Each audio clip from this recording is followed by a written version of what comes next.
Babylon,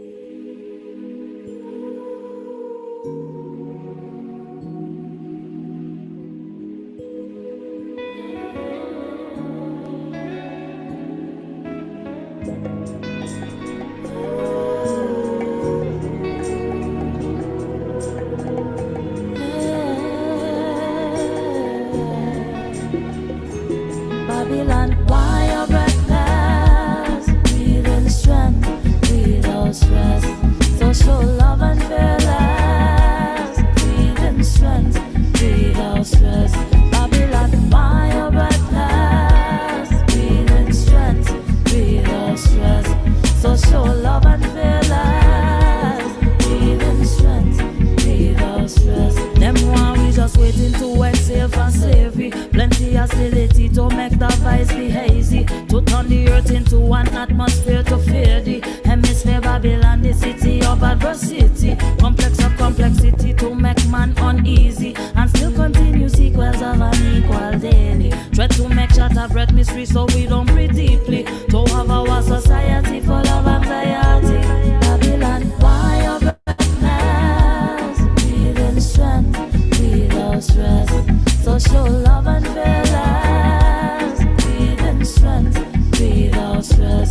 Babylon, why your breathless? Breathe in strength, breathe out stress.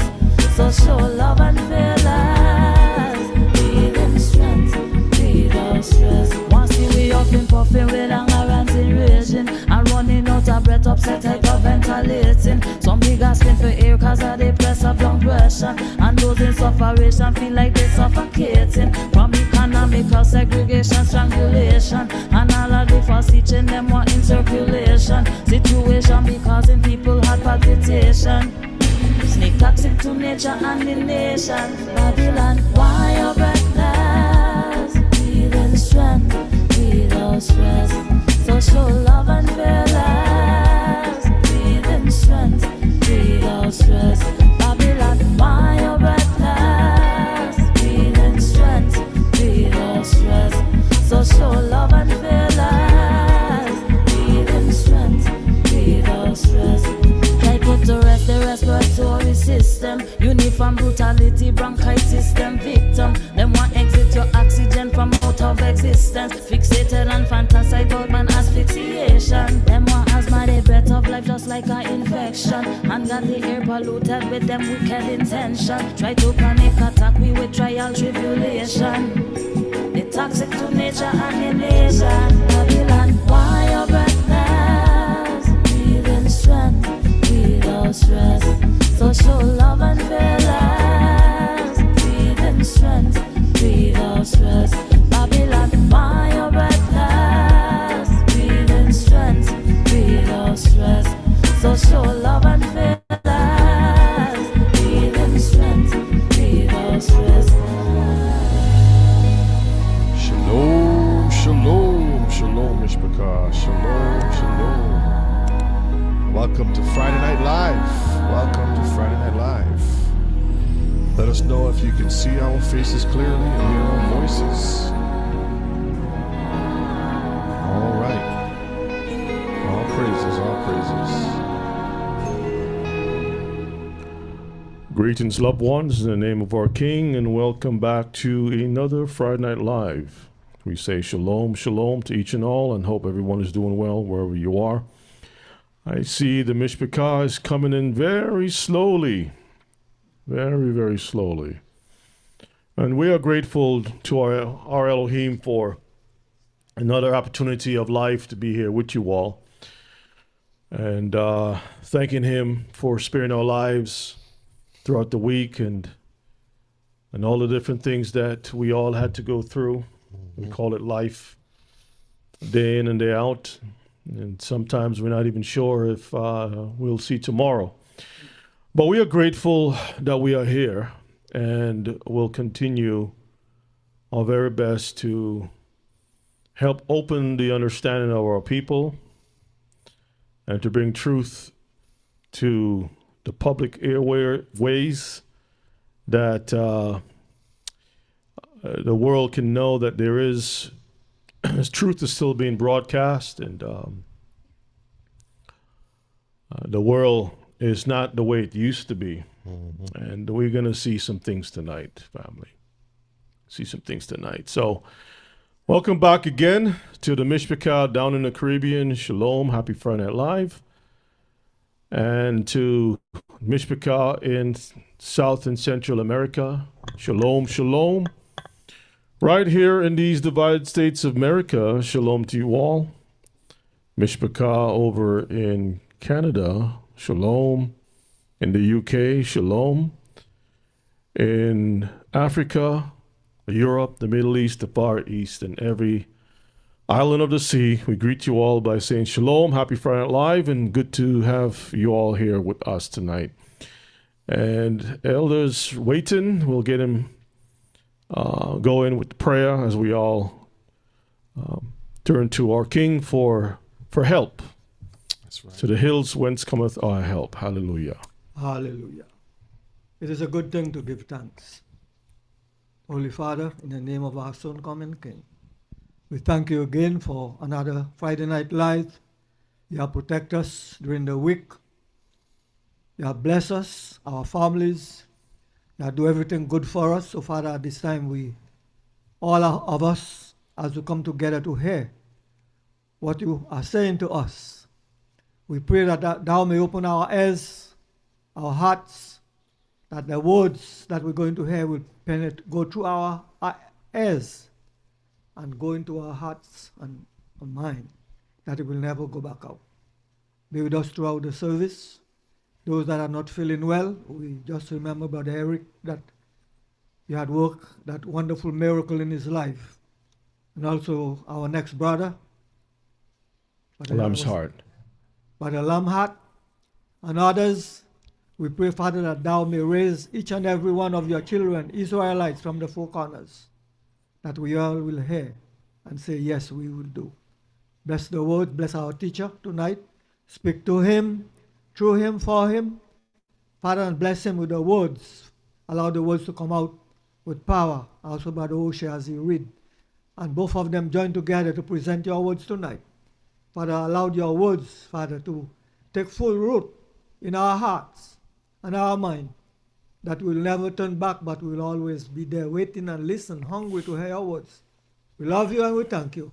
We ask it all through your Son, Yeshua, we pray. Amen. Amen. Amen. Hallelujah. Thank you, Elder. So once again, we're going to continue with this special series, Overlords Part 3. What the scriptures warn us about the evil that men do in this earth and why we need to stay out of this system. There are going to be some very interesting stuff that you're going to see tonight. Some of you all may be aware of it, but if you haven't, you're going to learn a lot tonight. And you will understand why you are the people of the book even more, because we don't have that kind of power, right, of manipulation, and bribery and all kinds of stuff. We just don't have it. We don't have it at all on a full level. So let's move on, Brother Shay.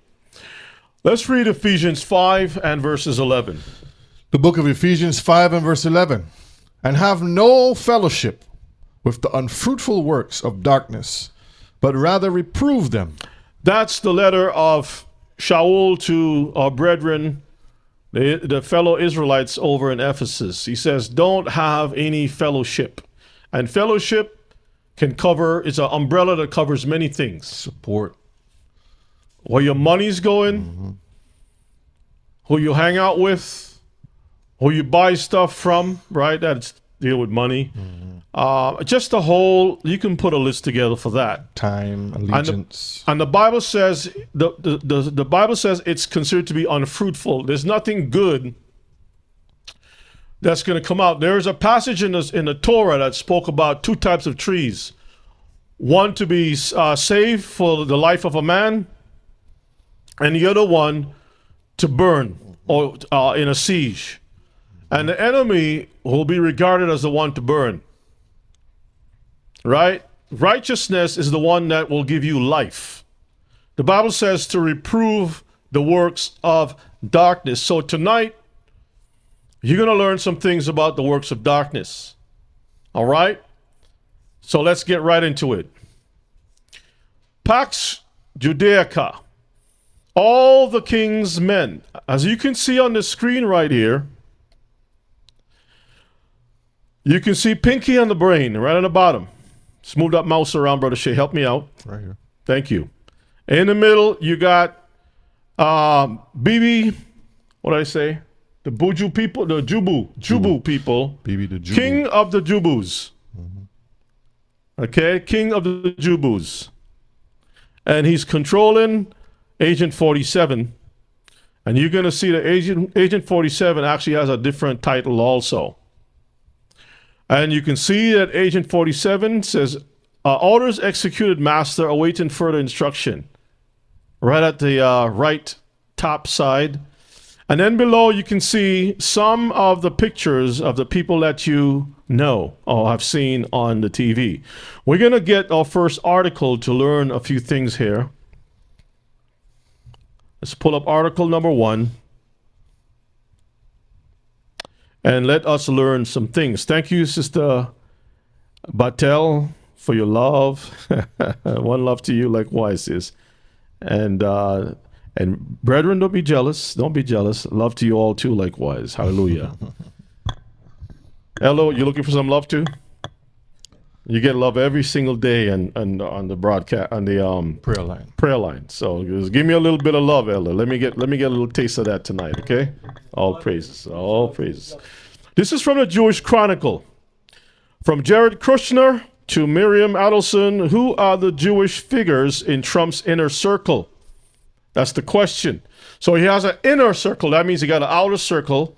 That's the ones that know certain things. But the inner ones, they're the ones that really control a lot of stuff. Now, many of us may think, Brother Yona, this is not important.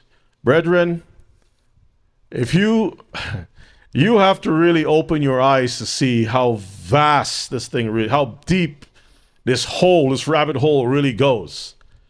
And most people who are embedded in sports don't even realize who really controls the sports, why the sports are the way it is, and all the things connected to it. The movies, all entertainment, finances, economics, every single thing that you're distracted with, right, is connected to that same Matthew chapter 4, verses 1 to 4 incident when Yeshua was told by Satan, all these things I will give you if you bow down and worship me. All these things. So here's a picture. Scroll up a little bit.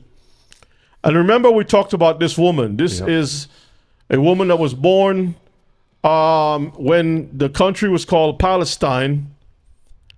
She is the widow of Israeli billionaire, right? Sheldon Adelson.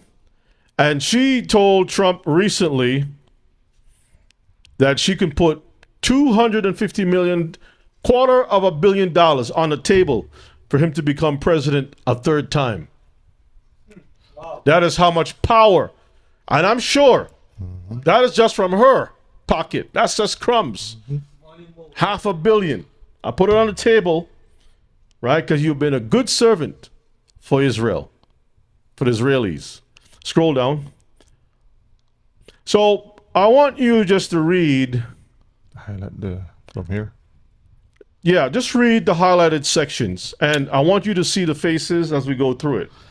Okay, the highlighted areas. And with his public comments indicating he will be more committed than ever to Israel's security and the safety of American Jews. Okay, so he's dedicated. Notice he's going to be dedicated, committed, right? Scroll down. Look at the faces. This is Stephen Miller. Stephen Miller. This one here. That guy right there. This guy, he is a very interesting character. I don't even want to use the word danger. Russ. Danger and Russ. Rusty. But very interesting character. Let us move on. And maybe sometime we'll circle back and cover some things about him. But let's read the highlighted and underlined parts. Stephen Miller. As Trump's new deputy chief of staff, Stephen Miller. Now, he served as a hawkish advisor, right? in the first term, but he's back again. Let's read. Miller, 39, helped shape some of Trump's most controversial actions on immigration, including a travel ban on 7 Muslim majority countries and a policy to separate the children of undocumented migrants from their parents at the border. Now, that's not a good thing to do. Why would you want to separate children from their parents? That's a tactic. That's a tactic. There's a reason behind doing those things. And when you see there's a travel ban to certain countries, it's to force the countries to comply. Just like with the tariffs, just like with all the things that are happening now. It's designed for results. Those things are designed for results. So we're just skimming through a few things. Remember these people because they're going to always be coming back, okay? Jared Kushner, scroll down. Let's read. Look at that guy's head. Jared Kushner and Ivanka Trump, Trump's oldest daughter, Ivanka, who was raised Christian but converted to Orthodox Judaism to marry Jewish businessman Jared Kushner. All right. Now, we talked about him before with the whole Gaza situation, and we're going to cover a little bit of that again tonight. You're going to see how these people operate, all right? Some really gangster stuff. All right, let's read. Kushner, who served as a senior advisor in the Trump White House, involved in the Abraham Accords, and now runs a multi-billion-dollar private equity fund bankrolled by the governments of Saudi Arabia, Imagine that. the United Arab Emirates, and Qatar. So that whole Abraham Accord is a business and a political move. It's like a bunch of vultures. You got the big vulture and the little one coming together and say, listen, this is how we're going to divide up. All the scavengers. Oh, yeah, how we're going to scavenge things, okay? You might get the meat, I'll get the bone. Okay? Or however things are going to be divvied up, right? But this goes to show, and remember, according to the 911 reports, they were saying that bin Laden's family was one of the, I think he was the top contractor in Saudi Arabia. His family, they build stuff. You can go look at the records. And he came from Saudi Arabia. There's a lot of stuff happening over there, Mishpachah, that will surprise you. And a lot of it also is dealing with the sodomite death style that a lot of people don't know about. So when you're thinking that these people is all about Allah, yeah. Oh, yeah. It's much deeper than that. I'm not talking about the people in general, but I'm speaking about those people who actually run the policies and control the governments and so forth. A lot of them are in that type of thing. All right, let us move on.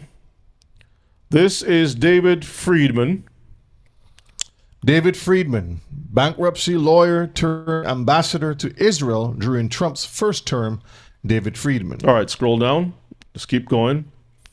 This is Steve Witkoff. Steve Witkoff, Trump's choice for special envoy to the Middle East, has been a long-time ally, real estate investor. He's a real estate investor. So when you start to look at the players, okay, when you look at, because if you let's say that there's a ship, SS Nowhere. The ship is called SS Nowhere, right?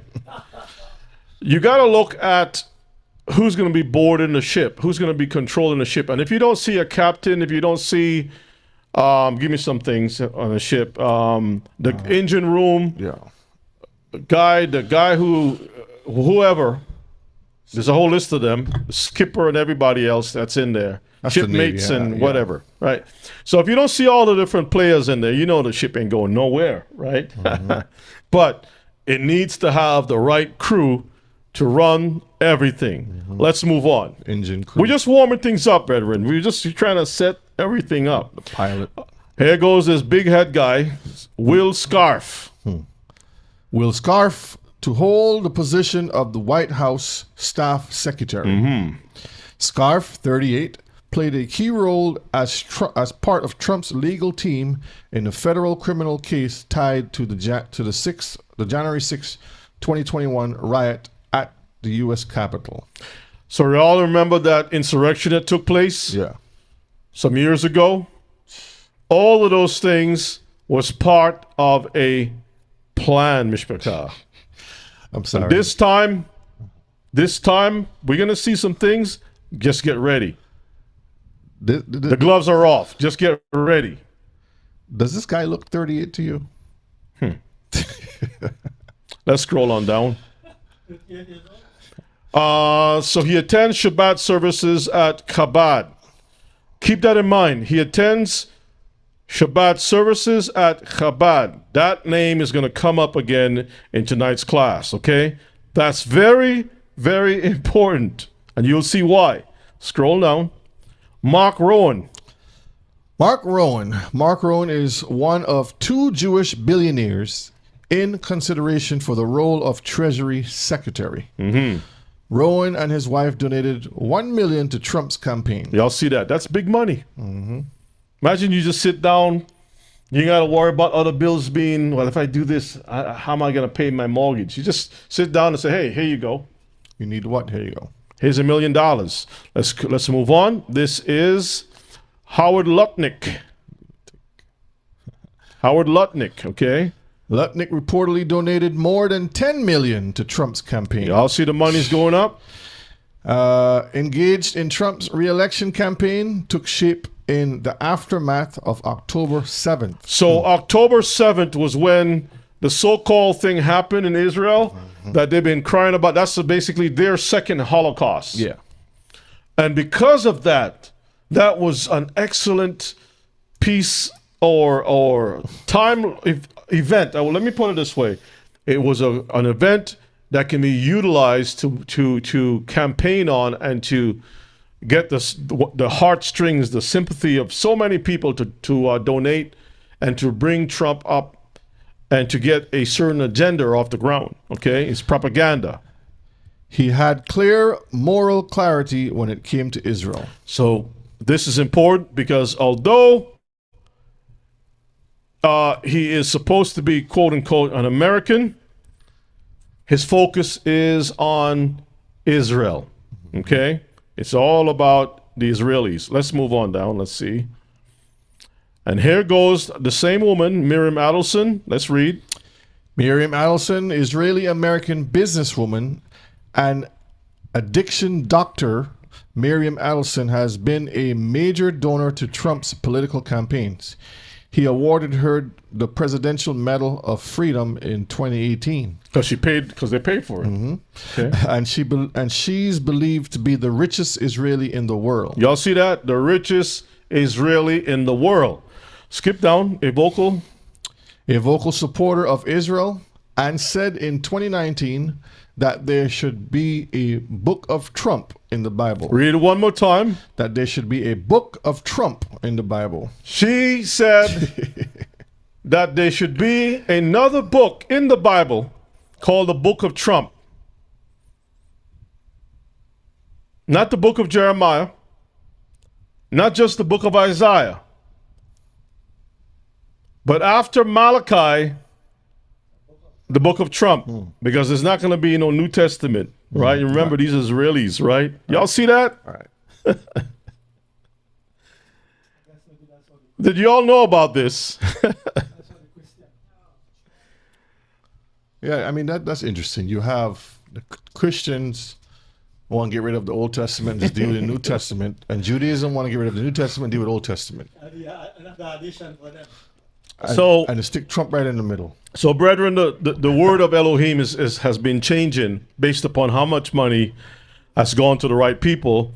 And so there may be a recall of all Bibles, and you may have to go out and buy the new Bible, which includes 67 books.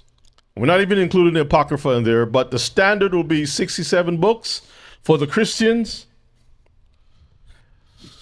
And then for those who have the scriptures of Tanakh, it'll be Tanaxis. with the book of Trump. Okay, let's move on. This stuff is crazy. All right, so you saw that, the book of Trump. Boris Epstein. All the Steins coming out. Go ahead. Boris Epstein, Trump's political strategist and attorney Boris Epstein, will remain within the president-elect's inner circle.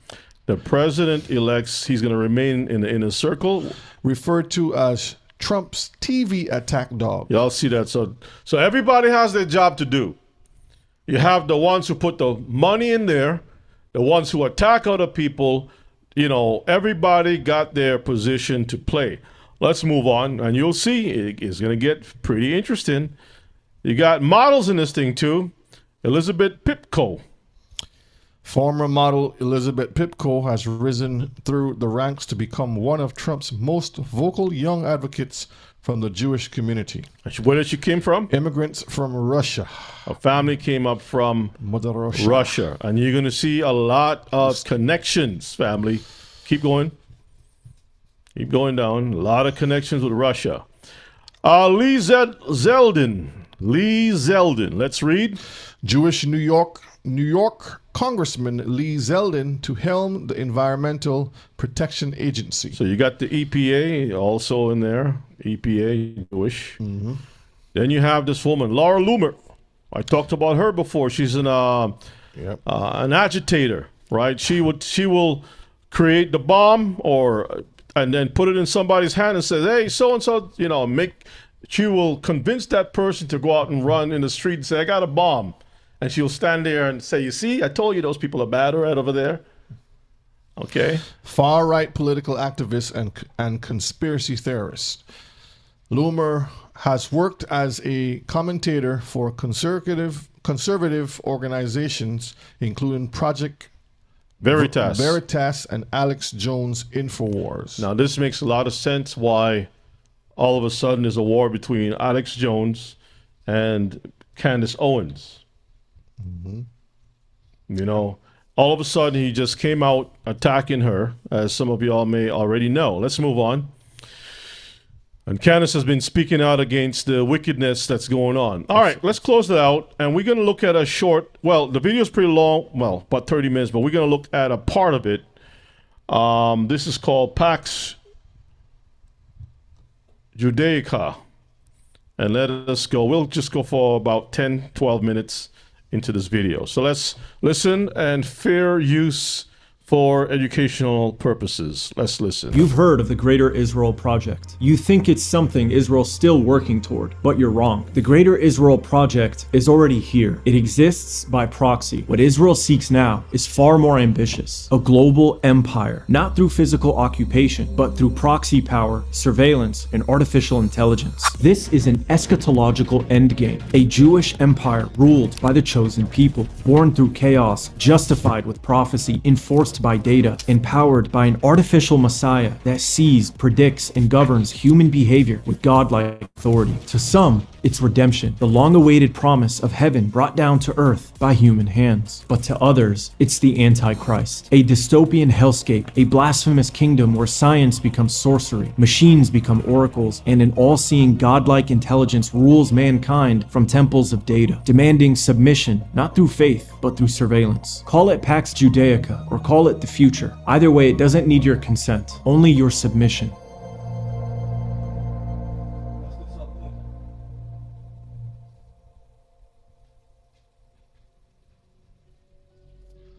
The Pax Romana, or Roman peace, was a long period of relative stability enforced not by harmony, but by dominance. It was peace through power, maintained by military supremacy, centralized authority, and the suppression of rebellion, not the absence of violence. Scholars later used the term Pax to describe similar eras. Pax Britannica, for example, followed Britain's victory over Napoleon and rested on naval dominance and global trade control. And Pax Americana emerged after World War II, shaped by aircraft carriers, missile cruisers, and the petrodollar system. In every case, Pax did not mean an end to conflict. Wars and uprisings continued. What changed was the hierarchy. Authority was settled, and those seeking power or protection orbited themselves around this new political gravity at the center of a new world order. Crucially, Pax periods are never declared in real time. They are recognized in hindsight. Once resistance becomes marginal and competitors accept that victory is no longer possible. Today, some argue a new order is forming, one they call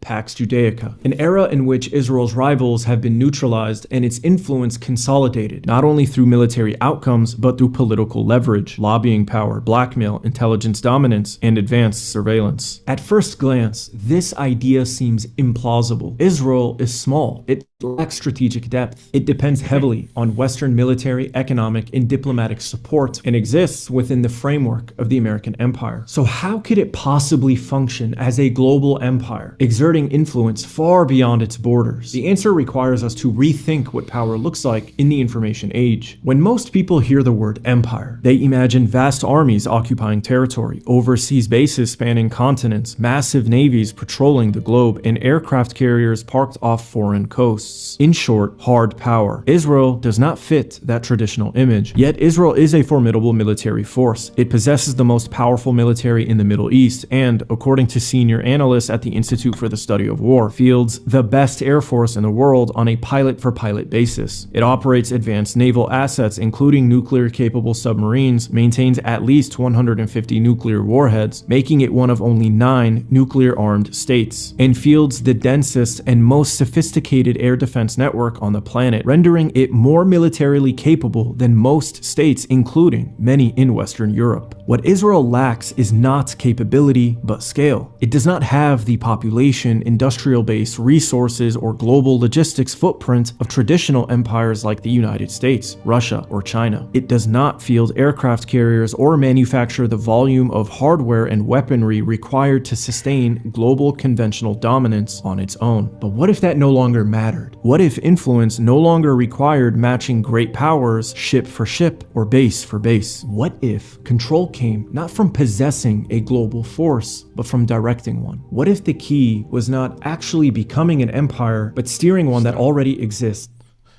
So notice that the parasite goes into the brain. Once the parasite goes into the brain, it can control the body. That's right. Right? Yeah. And get results from the body. Now, this has been scientifically proven with some molds, I think it is.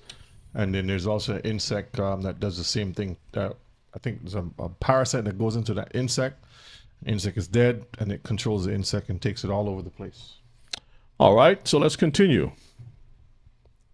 Israel's power derives less from what it controls within its borders than from the leverage it exercises beyond them through institutions, alliances, intelligence networks, technology, finance, lobbying, blackmail, and propaganda in other countries. In short, Pax Judaica describes an empire made possible by proxy, sustained leverage over existing powers rather than direct occupation. The United States remains the most powerful imperial structure on earth, militarily, financially, and institutionally. But power does not necessarily belong to whoever owns the machine, it belongs to whoever steers it. Over the decades, Israel's Zionist networks in the United States learned how to operate inside the institutions where American interests are interpreted and decisions are made. As a result, Israel does not need to own or command the aircraft carrier if it can shape the conversation that determines where it sails. Therefore, Pax Judaica is not about replacing or equaling American power, but hijacking it, leveraging US resources to advance Israel's own interests and goals. Yet for many, Pax Judaica still sounds implausible, and I think it's because people still don't grasp the extent to which Israel has gained leverage over the American empire. Beneath all the arguments, what this comes down to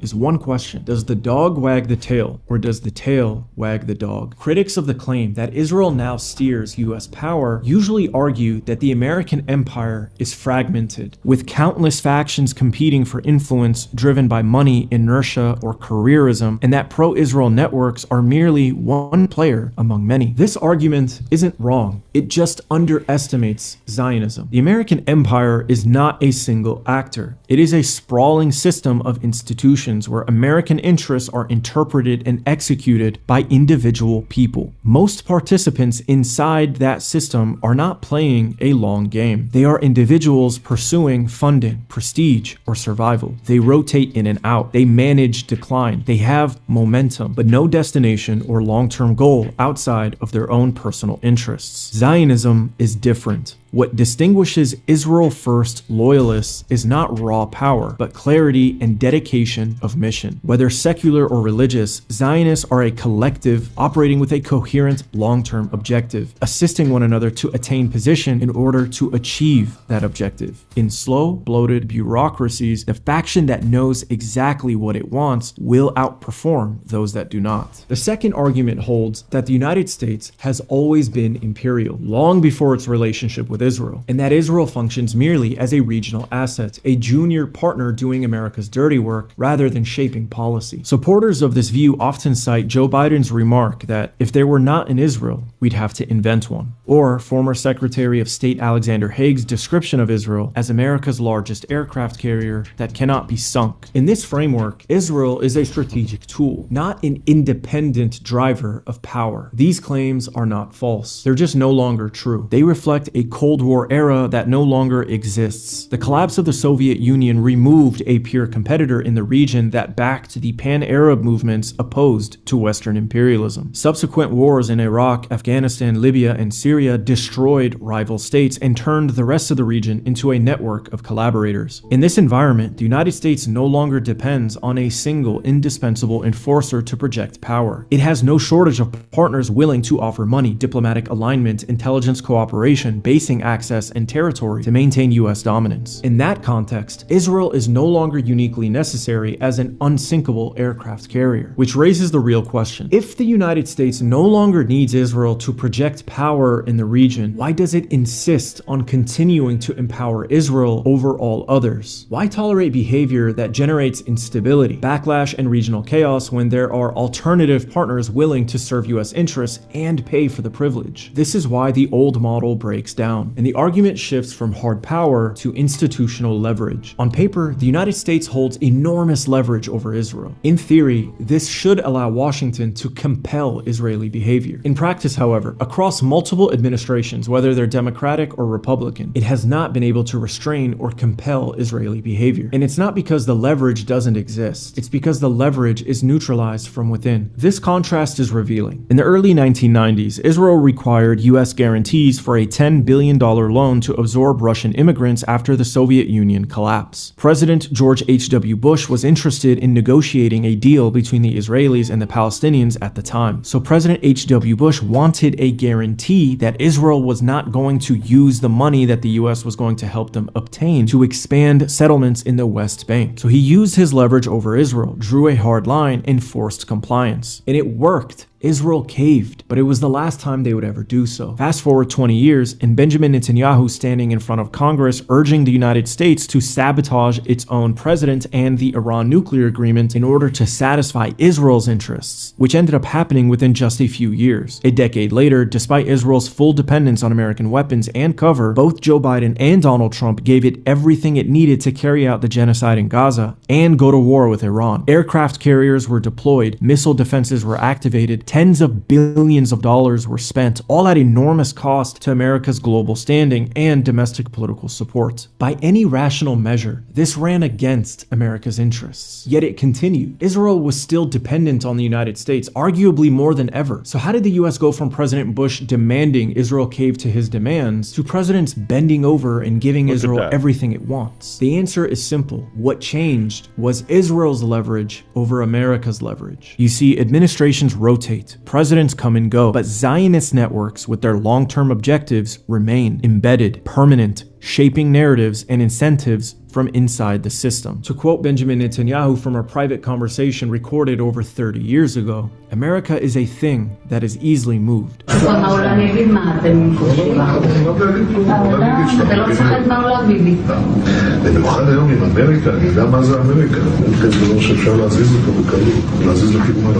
the force still moves, the weapons remain American, the sanctions remain American, the flag is still American, but the direction is not. This is what I mean by proxy rule. rule, not by Israel holding the sword of empire, but by dictating where it swings. And that is why Pax Judaica is invisible to those still expecting to see the Jewish empire resemble something like Rome, Britain, or the United States in its traditional form. To put this in pop culture terms, you're searching for the female Titan. What you need to be looking for is Annie. Under Pax Judaica, the empire will still appear American. Power will still seem to flow from Washington. But the real axis of approval, denial, and permission will run through Jerusalem. And by the time history names it in hindsight, it will already be complete. By now, the pattern should be visible. Israel's leverage over US policy isn't always easy to articulate, but it is something that I'm sure you feel. Because Play. many Americans feel it. That unspoken tension is why a fierce debate now rages on the right between America first and Israel first. All right, you can stop it there. You can stop it right there because we're going to go into some other things, which is important. But what we wanted to do tonight, or with this video, was kind of lay things out a little bit, right, of a truth that many people are now awakening to and seeing that everything has been flowing within a certain direction. And at the end of tonight's broadcast, it will make a lot of sense to you, even more. So let's get that out the way. And just real quick, Mr. Picard, this is what the Most High is setting up. And what I mean by that is to say, we see the prophecies, and the prophecies say that the Most High, through the Messiah, is supposed to restore the kingdom, but they're trying to force the kingdom by doing it themselves, by bringing a state of Israel, by bringing everything through Israel. So they have the right idea, but they're doing it according to the devil's way, not the Messiah's way. Under the guise of being a chosen people, right. So the same thing is the same technique that they're using, where they embed themselves into another government. And that the government is acting like America, but it's not America. The brain is being controlled by this small country called the Israelis.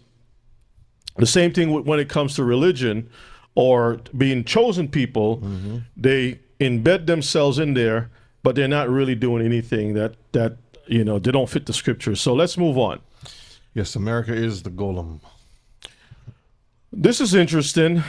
This is parts of some news pieces that I'd like us to take a look at. So this is a picture of, I don't know if you all remember Rabbi Menachem Mendel Schneerson, right?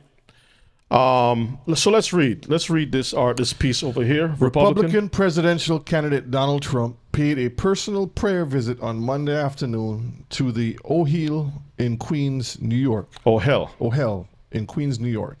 The resting place of the Rebbe, Rabbi Menachem Mendel Schneerson. The Rebbe was born in 1902 in Ukraine. Where? Ukraine. Now this is Chabad. Remember we looked at Chabad? That's going to keep coming up in different places of tonight's broadcast. Now, here's a funny thing, right? When we talk about our Messiah, Yeshua, and things of that nature, they said that's idolatry. We're not supposed to be praying how he's dead and all kinds of stuff. But you have this prayer service that is to a dead rabbi, right? And you see all the prayer papers there at his gravestone. If you look over, can you put the cursor right over here? That's Ben Shapiro. See Ben Shapiro? Anyone knows about him? He's currently the nemesis of Miss Candace Owens. He's right there. So when certain things happen,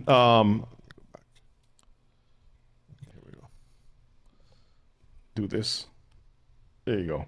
When certain things happen, it's not happening by accident. It's by design. Let's read some more. Rabbi Chaim Kanvinsky of the ultra-Orthodox Jewish community in Israel spoke openly to inform the public of the imminent arrival of the Messiah. Let me read it again. To inform the public of the imminent arrival of the Messiah prior to his death in 2022. Here you have another Orthodox rabbi said openly he wants to inform the public of the imminent arrival of the Messiah before his death in 2022. Now, we haven't seen it happen. But what is he talking about? Who is this Messiah? Anyway, let's read on the same article. The same article notes that several rabbis predicted that Benjamin Netanyahu would be the state of Israel's last prime minister prior to the Messianic age approximately a decade ago. The same article notes that several rabbis predicted that Benjamin Netanyahu would be the state's last prime minister. Now that's interesting, because there were talk about America having the last president. First it was Obama, and then Trump, and so forth. We don't even know if Trump is going to be the last president or not. We really don't know. But to come out and say Netanyahu would be the last prime minister of Israel, something that is very interesting, since prior to the Messianic age approximately a decade ago. So when you look at all these things, what it's doing is it is opening our understanding to know that there are lots of movers and shakers for what? A kingdom to come. Whatever's happening right now, Mishpachah, religiously speaking, politically speaking, with the money, everything is about a Messiah that's to come. But the question is, which Messiah they're talking about? Is it the anti-Messiah, or is it the real Messiah, according to the scriptures? We know it's anti-Messiah. Okay? So here you have Trump praying with his buddies at a gravesite of this rabbi in New York, and these people expecting a Messiah to return.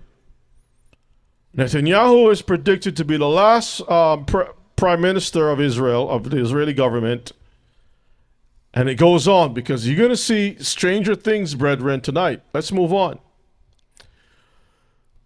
So on this little thing here, this picture here, you can see how Mark Levin calls Trump the first Jewish president. We're going to play a video shortly. You see Trump at the Wailing Wall, and I'm sure in his mind, and many others who go to that wall, they put their hand on the wall, they're pledging allegiance to Israel. We saw the pictures before that when Netanyahu showed up, Trump pulls out the chair and puts him in there, taps him on the back, and said, "Attaboy," right? Trump was invited for the first, from what I understand, he's the first president to ever address the Knesset in Israel. And one of the things that Trump said to the Audience. to the people was to pardon Netanyahu. Now that's interesting. The leader of one government is telling the assembly members to pardon the prime minister.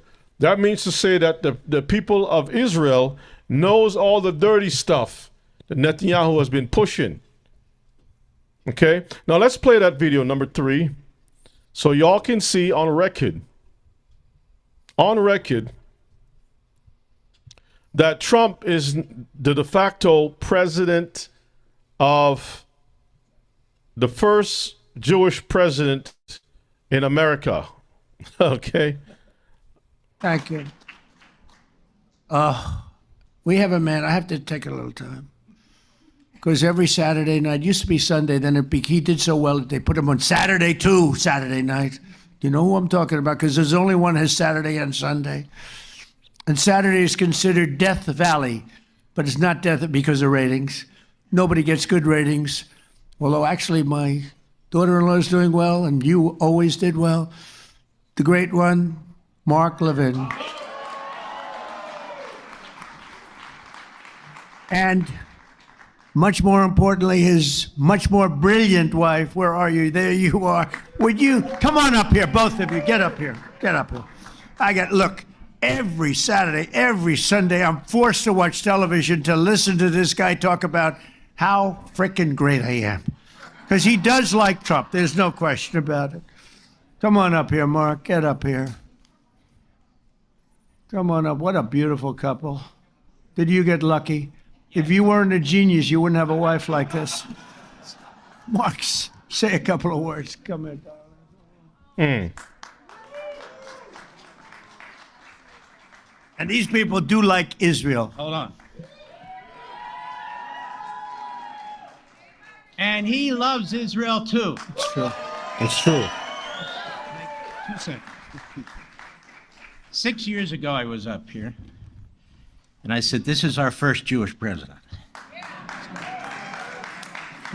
Now he's the first Jewish president to serve two not consecutive presidencies. We thank you That's for right. everything. Yes, sir. Bad things happened on the second one. Namely, the election was rigged. And we found out, and you see that happening. But And you are the greatest thank you president. very much. And God bless you. I miss you. I miss you. Once again, Take care of that guy. Take care of that guy. the first No, one, he's so great. Thank Jewish you, Mark, for both being president. here. You can close it out. Take care of that guy, huh? Let's move on. We have more to share with you all tonight. More stuff. Anti-Semitism, a tool for control? This is a question that needs to be looked at. The AI overview says, Anti-Semitism has historically been used as a tool for political manipulation and social control by tyrannical establishments and movements. This is achieved primarily through scapegoating, the spread of conspiracy theories, and political division during times of social, economic, or political turmoil. let's read about the weaponization of anti-Semitism. So what we're going to discover is that you can't say anything. You can speak about, as a matter of fact, there was a guy who was on X, right? Also known as what, Twitter? And he was asking certain questions, like he was cussing out Russia, no problem. Like, let's say, for example, should all Arabs be expelled? Nope. Yeah. How many people, agree with that? And you get the numbers and whatever the case may be. He went through a list of different countries or peoples. Blacks. Should blacks be thrown out of the country?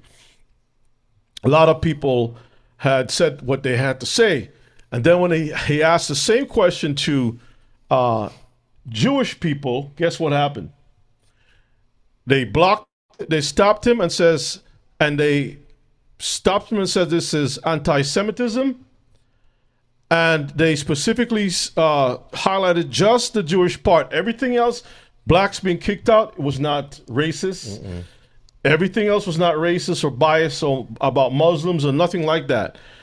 So what he proved was that there is a mechanism that is built to shelter and to protect anyone. It has been weaponized that if you say something, you're going to be censored, removed, you name it. You cannot say anything against the government of Israel at all. They will try to come at you. All right, so let us read, and then we'll look at an article, and then we'll look at a short video. The exploitation of accusations of anti-Semitism, especially to counter anti-Zionism and criticism of Israel, is sometimes called weaponization of anti-Semitism. So let's look at this article here, number 4. And we're going to just read a few things from it. This is from Wikipedia. And let's take a look at the history. All right, so in 1943... In 1943, future Israeli Prime Minister David Ben-Gurion called a British court anti-Semitic after it had implicated Zionist leaders in arms trafficking. See that? So a British court found that the Zionists were dealing in arms, selling illegal arms. So when you speak out against that, that's called what? Anti-Semitism. Okay? If the Arabs were doing that, they will be called terrorists. But if the Zionist is doing that, that's anti-Semitism. You see how it works, right? Okay. Yep. Christopher Sykes said, The incident began a new phase in Zionist propaganda, in which to be anti-Zionist was to be anti-Semitic. see that? So you cannot, they have attached themselves. It's almost like there's a saying, you're not supposed to hit a woman, right?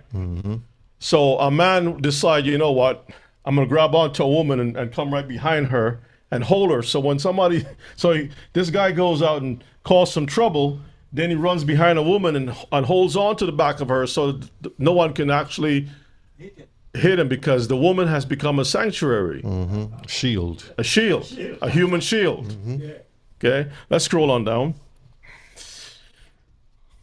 In 1989, Ruben Berg wrote of Matthias and Mick McCloskey, the labeling of individuals who disagree with the lobby's positions as anti-Semitic is a common practice among Israeli advocates. y'all see that?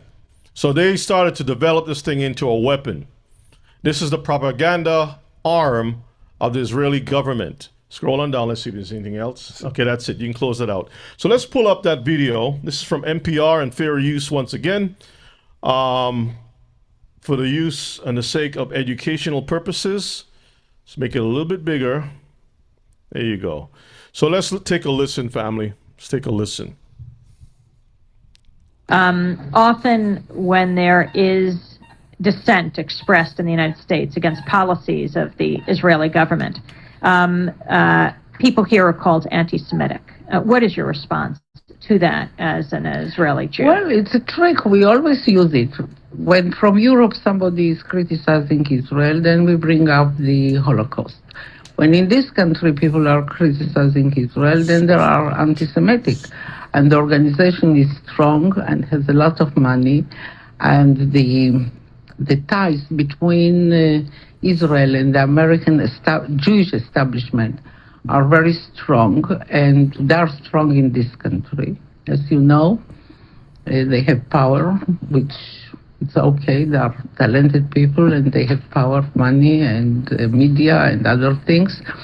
And their attitude is Israel, my country, right or wrong, the identification.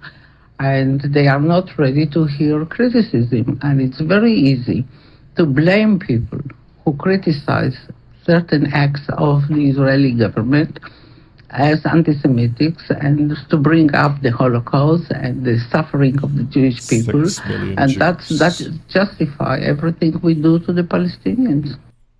Y'all see that? So she said it is a trick. That's her words. And she's an Israeli. She says it is a trick that they use. Whenever someone criticizes them, this is what they use. Now, brethren, we know that you can criticize all the countries in the world. No problem. From the time you criticize what these people are doing and what they have been doing and what they are doing behind the scenes, now it becomes anti-Semitic. People don't go around and just hate people for hating's sake, but it's the works. Remember, the Bible says about the unfruitful works of what? Darkness. So when people are claiming to be chosen, see, that's the problem. If you claim to be wicked, people expect to see wicked fruit.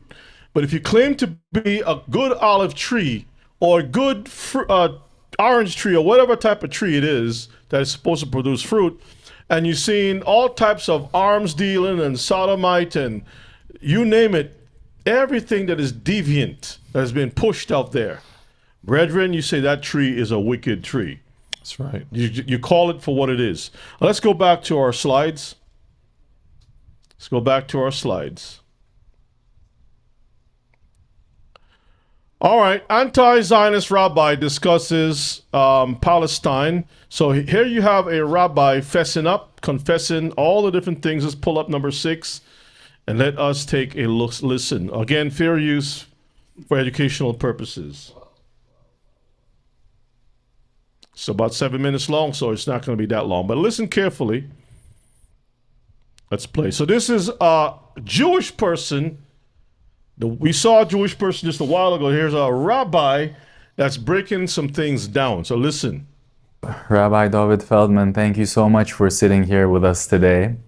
And we're filming this interview at a time where student activists across the US are being arrested for their pro-Palestine activism with claims that they're being anti-Semitic. What's your take on all of this? Well, accusing people who stand up for the oppressed, people who say something when they see crimes taking place, this is not anti-Semitic. You know, doing what's right and speaking up for the oppressed is not anti-Semitic in any way. And most of the time, this is religion is being used into these conversations. They are trying to use religion, some concepts of the Jewish religion, to justify this claim. But what one needs to understand is basically 2 points.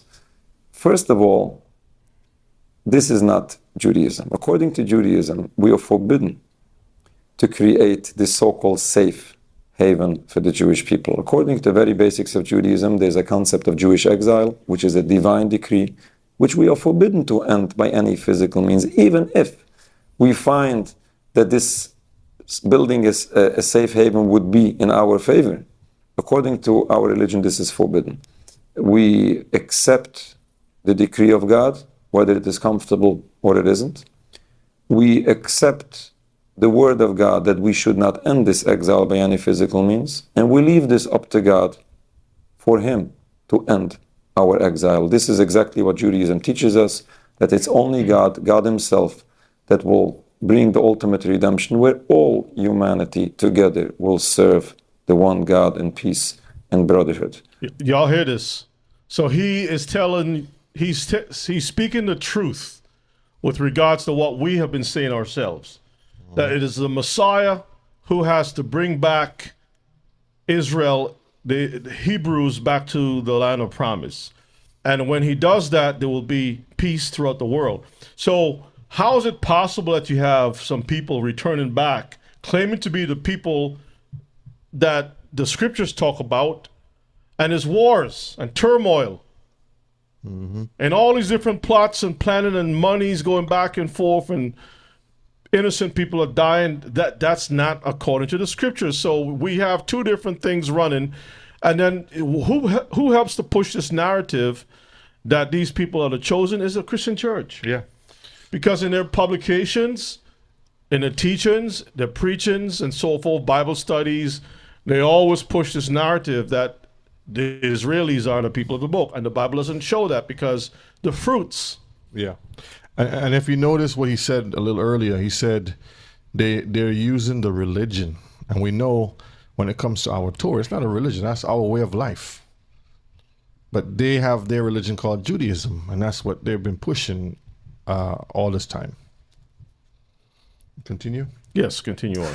But Zionists often use religious arguments to justify the existence of Israel. How do you respond to those claims? And also, Zionists equate Judaism together with Zionism. And what's your take on that? Zionists are conflating Judaism with Zionism because they need Judaism to support their movement of Zionism. But what happens here is something very ironic and very hypocritical. You have a movement of Zionism, which is officially a secular movement. It's not only secular because the founders of Zionism and the people, the Zionists today, are not only secular, they basically, many of them, hate Judaism. They hate God and His religion.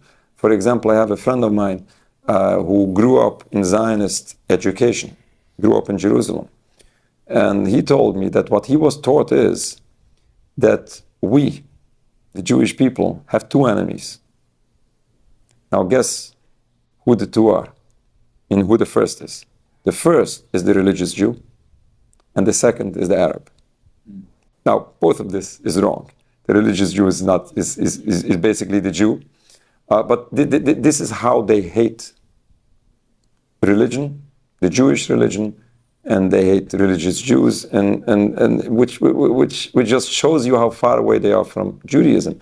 But that movement, the movement of Zionism, who is secular and who refuses to follow Judaism, they misuse this very same religion they refuse to follow, and they misuse it to justify crimes which are forbidden in this very same religion, because killing and stealing, oppressing an entire people, all of this is forbidden in Judaism. And as I said before, the whole concept, the idea of Zionism to build a sovereign homeland for Jews is in total contrast of Judaism. Now, seeing a secular movement misusing the religion doesn't make sense in the first place. But what my response to those people is, we can only explain and educate that while you are misusing the Jewish religion in each and every way is in total contrast to this movement of Zionism. And when we take a look at what's happening right now, overall in the Middle East with President Trump taking office, he ran as being a president for peace, and he promised that he can bring peace not only to the Middle East, but to Ukraine and many other regions. How is your take on how his administration, their policies have been so far, and do you have hope for peace? Now, I'm not a politician. Now, I'm not sure exactly what can be done in each and every conflict around the world. But when it comes to Zionism, it comes to Palestine, what we are presenting is, we are presenting the view of Judaism, of our religion. And yes, we do see the approach that our President of the United States has taken. We always say to politicians, we appreciate when politicians or individuals extend the hand for the Jewish people. We definitely appreciate, but we try to educate and to explain that supporting Israel is not in favor of the Jewish people. If you notice, he says, our President of the United States. Mm-hmm. Supporting Israel is doing so much harm to the suffering people of Palestine and so much harm for the Jewish people. We do everything we can to explain, to educate, that Judaism is not Zionism. And I always explain to people, Palestine doesn't want to see Jewish people dead. They don't even want to see all Jews expelled from Palestine. That's not what they are saying. All they want is total freedom for their people and free their land. And we spoke to so many political leaders of the Palestinian groups, so many religious leaders, so many individuals, layman people. Nobody says otherwise. But unfortunately, people following Zionist propaganda are so misled to the point that they even lose their mind to be able to figure out what's in the best interest for themselves. But I'm pleased to see that people are listening. And we do this already for decades, but especially since October 7th, people are opening their minds. And, they see that they have to rethink what they were programmed until now. Programmed. And they slowly open their minds. And people who only follow mainstream media or Zionist media. You see what he said? Mainstream or Zionist media. So when we come out and say that the media is run by a certain group of people, they would say, you're an anti-Semite, right? It's wrong.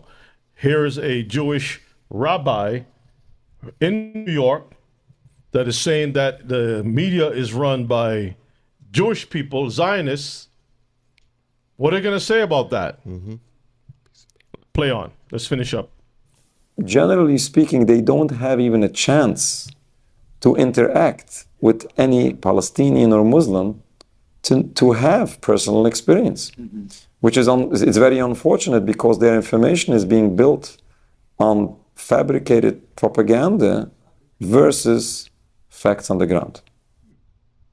All right, that's all we need from that. Now, one of the things that one of the king's men, let's go back to our slides and you can go to our next. One of the king's men have said, remember this guy, Stephen Miller, right? He offers a strong man's view of the world. He said that the world must be governed by force. That's his quote, by force, right? This is when the handlers speak. Mr. Miller told Jake Tapper of CNN on Monday during a combative appearance in which he was pressed on Trump's long-held desire to do what? Control Greenland. Yep. These are the iron laws. Notice the word iron is in there. That sounds like a Roman thing to me. That doesn't sound like Israelite stuff. And part of the prophecy too. Iron laws of the world since the beginning of time, he said. Y'all see that, family? Yeah. All right, let's move on. Check this out, family.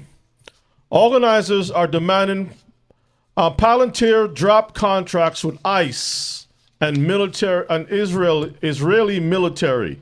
So the Israeli military and ICE are working together. Yep. Y'all know what's happening in America right now. Oh, yeah. Okay? Now, we're going to look at our seventh article.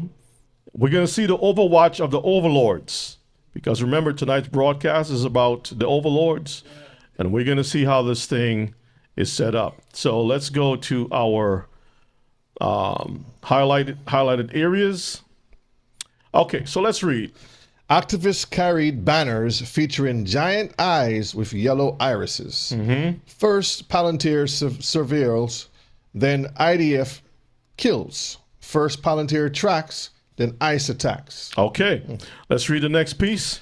Palantir, one of the planet's most advanced data mining companies. Data mining, all right? That's gathering intel from all your social media, especially your social media. Go ahead. Advertises that their mission is to ensure America's future on the factory floor, in the operating room, across the battlefield. We build to dominate. We built to what?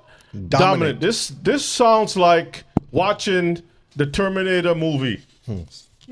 Remember the Terminator movie? Skynet. Yeah. Skynet, where Skynet took over everything, and it was designed to kill all human beings. Yeah, you have Skynet and Terminator. You have the Eagle Eye in that movie, Eagle Eye. This is the direction that this whole thing is going. Let's read the next piece there. Their CEO brags about how their technology kills people. Imagine that. Can you imagine that you have a leader of a company bragging about taking the life of people or the lives of people, how their technology kills people? This sounds to me like these people don't have a soul. They don't have a soul, because all you have to do is just look at your loved one and think about how they came up from the womb, had the diapers or Pampers on. They started to learn how to walk, learn how to speak. They were given hugs. There was no evil thoughts and evil behaviors and stuff. Just trying to grow up to be a human being and have a life. And even from that point, you're destroyed, because somebody says that you're not worth living. You're not worth anything. Okay? Keep going down. To read the red parts or no? No, that's not. I didn't highlight that. Just read the highlighted part here. Notable Department of Homeland Security advisor Stephen Miller has over $100 million invested. 100,000. 100,000 invested in the company. Read it one more time, please. Notable Department of Homeland Security advisor Stephen Miller. Remember Stephen Miller? Remember the same Stephen Miller that said how you got to dominate by force? Brethren, he has invested what? $100,000 into the company. So when you see certain policies, when certain policies are being pushed, you got to follow the money, because people are investing because they believe in that thing and they want an outcome. Let's read on. Palantir's. Palantir's technology is also powering Israeli genocide in Gaza. Read down. Palantir. Palantir supplied predictive policing technology, core defense infrastructure, and the AI platform that powers Lavender, Gospel, and Where's Daddy. Where's Daddy? That's the name of the technology. Read on. AI platforms that make life and death surveillance and military decisions. Palantir's software mines data from intelligent records. The AI system Lavender and Gospel then spit out lists of 10,000s of targets. Where's Daddy alerts the Israeli occupation force, the IFO, when a target enters their family home. When a target enters the family home. So where's Daddy? Imagine that there's a thing that targets people and it's called Where's Daddy? You're going home to be a daddy and the thing is targeting you as a daddy to take you out. Right? Yeah. Scroll down. That's it. That's it? All right, close that out. So you can see how things operate. Let's get the other one, number 8. You see how things operate in this world. This is from The Week. The company's data mining tools are used by spies and the military. Are they now being turned on Americans? What does Palantir do? All right, let's listen. Named after the mystical seeing stones in J.R.R. Tolkien's Lord of the Rings. All right, let's stop for a moment. Palantir is not just a name that someone just cooked up from nowhere. They actually took the name because when you see certain names being named, it is there for a reason. And there's a history behind the name. If somebody calls a child Satan, for example, you're going to be looking at them like, excuse me?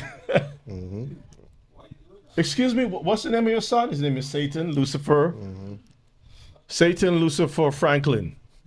What? Yes.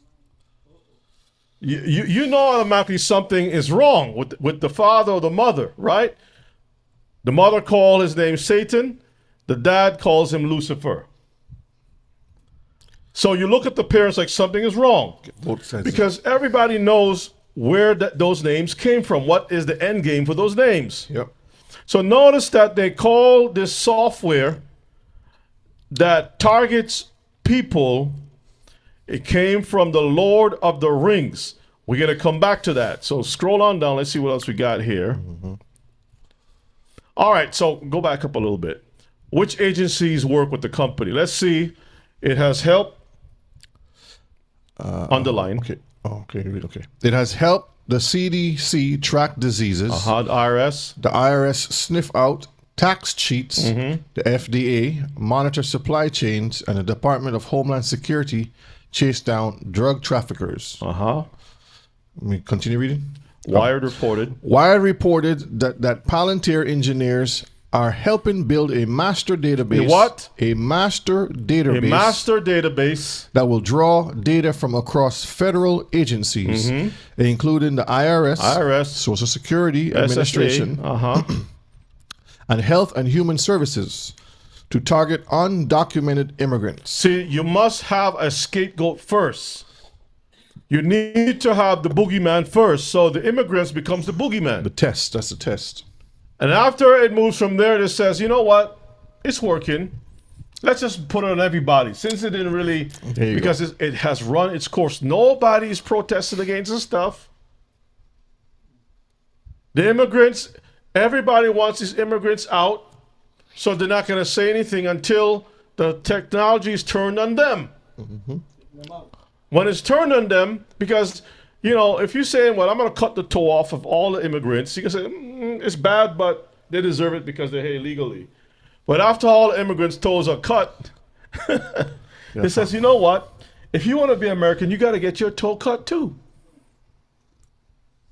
And you said, excuse me? I thought it was for the immigrants. Yeah, but we want to make sure we want to identify Americans from British, so that every American only has 9 toes. So when you take off your shoes, they see you got 9 toes, you can pass. That's just an example, right? It moves from one to the other. Let's read. The firm is helping build the infrastructure of the police state. Y'all see that? Charged tech investor Paul Graham. So Paul Graham is confessing that this is becoming a police state. Scroll down. Let's see if there's anything else we need from there. Okay, let's read the underline and then the highlighted part. That was Palantir Karp, who told Zelensky he could help David to beat a modern-day Goliath. So Karp, who is the guy of Palantir, said he could help Zelensky fight against Russia. What did he say, Karp? Karp recently summed up some investors' view of him, raised outside Philadelphia by a far-left Jewish father and black mother. So Karp is his mother's black, his father is Jewish. So y'all see this, right? This is background. Scroll down, let's see if there's anything else. I think that's probably it. So let's go to our next piece, because now we're going to look at the background of Palantir. Because remember, they got it from the Lord of the Rings. So Palantir, the name Palantir, let's read. Divination, the attempt to foretell future events, appears in J.R.R. Tolkien's epic fantasy novel, The Lord of the Rings, mainly in the form of the use of a palantir or of the mirror of Gardriel. All right, so it is sorcery. Palantir is basically the use of sorcery Crystal ball. to foretell future events. So y'all see that. Let's read the next piece. The Dark Lord Sauron and Denethor, the steward of Gondor, are both deceived through the Palantir. So people are deceived through what? Palantir. Because they're thinking that they're going to get power from this thing until this thing gets too powerful. This is why must say you are unleashing the beast or the devil. Remember that. So they put this AI stuff out here, they put these technologies here, and then eventually the technology becomes a portal for Satan to come through. What's very interesting also in that same very movie, that Palantir became the all-seeing eye. I don't know if you all have seen the movie. Yes. Where you see the eye keep moving, and that's the all-seeing eye of Lucifer itself. So the people are compelled to build this software, this technology. They don't even know where it's coming from, but while it's sleeping, all of a sudden some ideas come to the head. I got this great idea, and who you should contact from MIT and this one and that one, and you put all this team together to build this stuff, and he says, wow, where did you get this idea from? It's working. I don't know, I was sleeping and all of a sudden, it just came to my mind like that. Oh, you're a genius. He's not a genius. The devil spoke to him in the night and gave him all of the blueprint, the information. Hold on to this because I need this to make my full entrance. And while they're building this thing, they're thinking this is going to be helping them for one thing, but all it's doing is setting it up for the devil to come through. And there's no difference to mirror on the wall that Disney have. Exactly. It's all the same thing.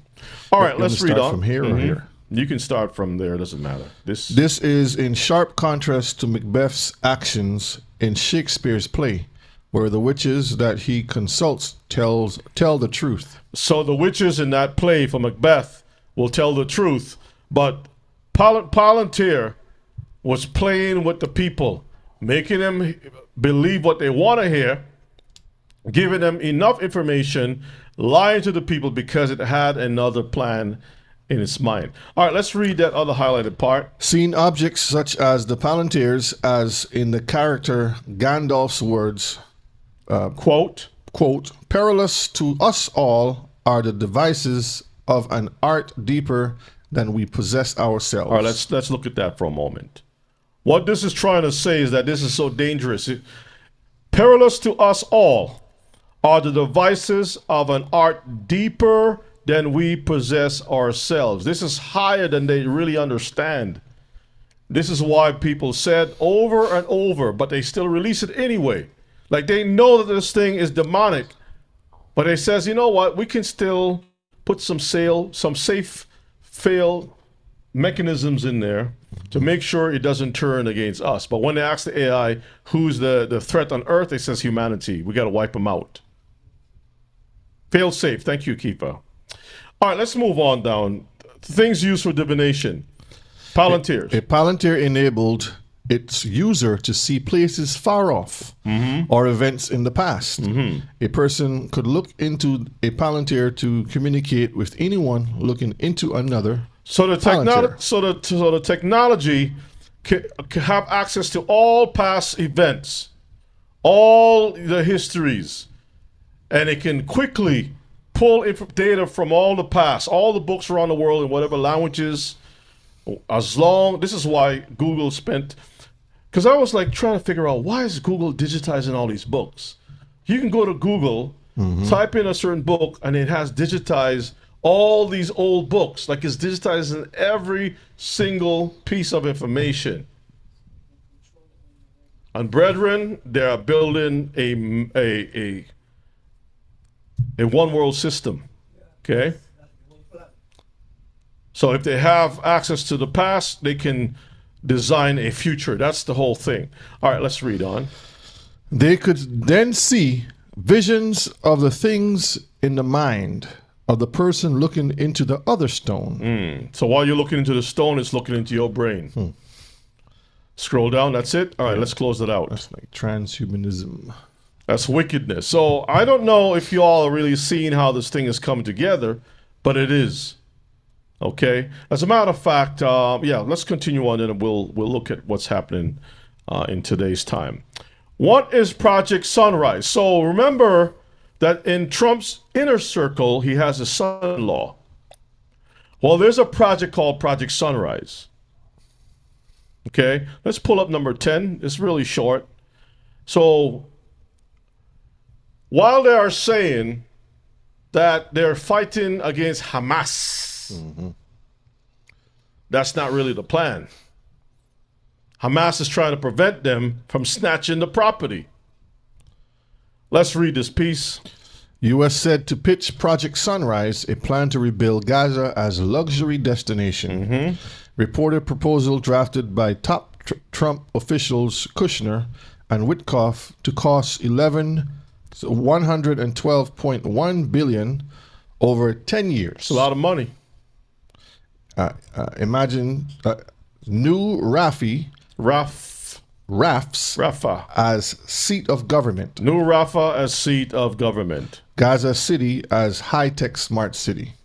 All right. So look at this picture. So all this is rubble. They're tearing down the whole place, but they have plans to build something up. And we already read this, so you don't have to read it again. Let's read the underlined part.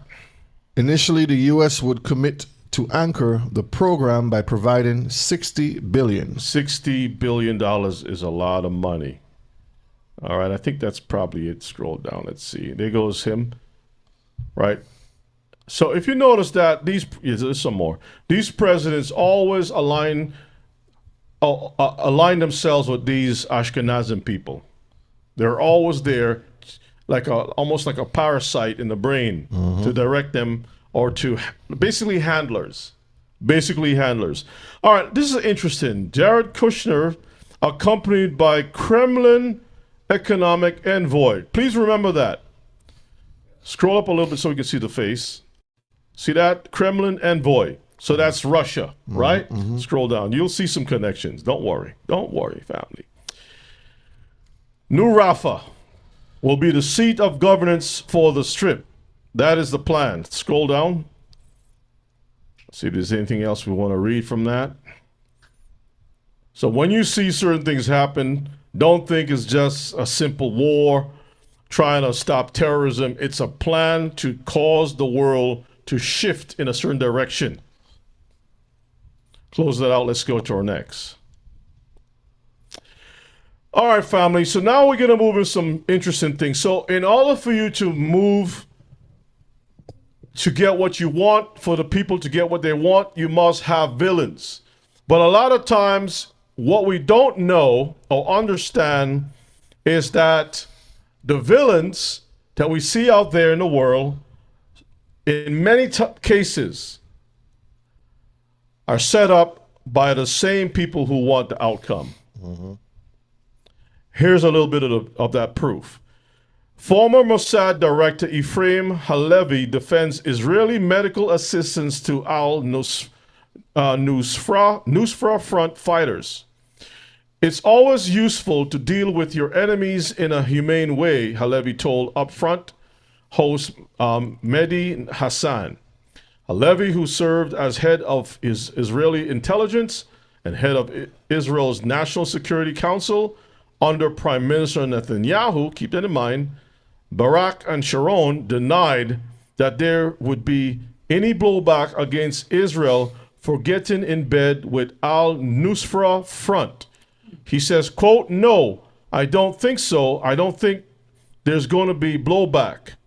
So now, these people, for some reason, they don't show compassion to Palestinian children who they call enemies, but they are humane to a specific type of enemy. Let's find out who this al-Nusra Front really is. Okay? Nusra Front. Let's take a look at this. Let's pull up number 11. Brethren, you wouldn't believe it. Al-Nusra Front, this is from Wikipedia, is Al-Qaeda in Syria. Y'all see that? So the Israeli government is helping Al-Qaeda in Syria by giving them aid, but they use the cover of humanitarian with food. What is the job of the Al-Qaeda in Syria? Scroll down. The most aggressive, this is what Washington had to say, it's the most aggressive and successful of the rebel forces were founded on ending the decades-long reign of the Assad family. Remember Assad? So they were set up to remove Assad from there. Al-Nusra Front also sought the unification of Islamist forces in a post-Assad Syria, anticipating a new stage of civil war. In December 2012, the U.S. State Department designated it as a foreign terrorist organization. Do y'all see that? So this is Al-Qaeda. And I thought that Al-Qaeda was the enemy. That's what they told us. But I didn't know that Israel was supporting Al-Qaeda. So when Al-Qaeda does the dirty work for them, it's basically outsourcing the work. Remove Assad. Why do you think they need to remove Assad? Because they want Syria.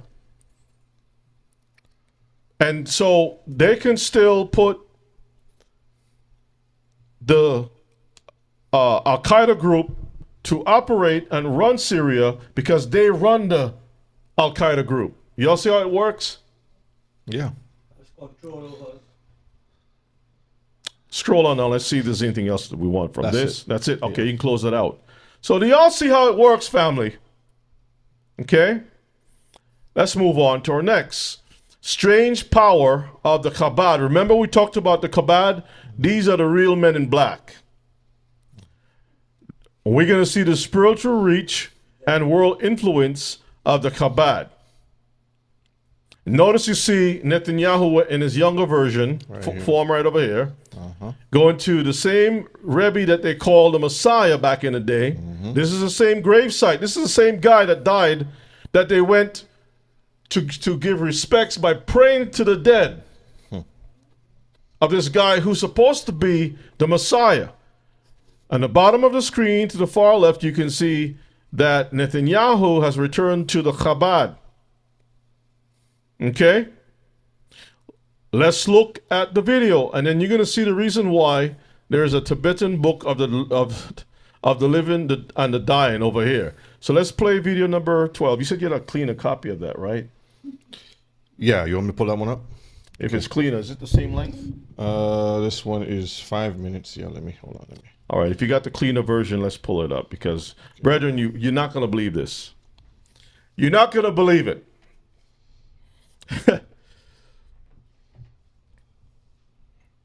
That's shorter. Okay. Let's play the other one. Let's play the not so clean version. I want to hear the whole thing. Okay. Let's make it bigger.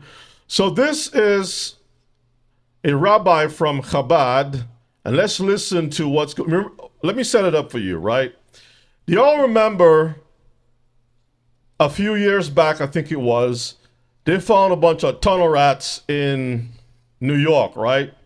They were digging from one synagogue, going through on underground and coming up, and they were the New York, I guess, health department or whatever it was. They came in and they found this hole, and they had to flush. They flushed a lot of people from under the ground. They found mattresses and all kinds of stuff, funny stuff, but you never hear talk about it. What was really going on. It's in Brooklyn, Brother Barry? Yeah, Brooklyn. All right, so Emmy says it was stained mattresses. Brethren, hold on to your seat. You're going to find out why the mattress was stained. Let's go ahead and play fair use. Listen carefully. Too long. There was one more viral image going around, and this is the one everyone's been talking about. Is this, Dirk just pulled up on screen, stained mattress that was pulled out of the tunnel being carried by members of the synagogue. So there's a lot of crazy conspiracy theories. I don't want to go down any tasteless rabbit holes. But David, if you could explain, why was there a mattress in the tunnels and what is this stain? A lot of folks are wondering, is this stain feces? No, it's not feces. What is stain is blood, and basically we did rituals. I said that before. Stop. The stain is from blood. We did rituals. Do y'all hear what I just said, or what he just said? Yeah. It's not feces, which is bad, but it's blood, which is even just as bad. We did rituals. Play on. That we do in the tunnels, and sometimes the rituals might involve someone who recently died. And we'll bring it down. Sometimes the rituals will involve somebody who recently died. So they'll take a dead body, go in the tunnels, and put the body on the mattress. Play on. There, and we're trying to do a ritual to bring back the Messiah, which Stop. And do rituals to bring back the Messiah. They will use the dead bodies to bring back the Messiah. Yes. That's what they do.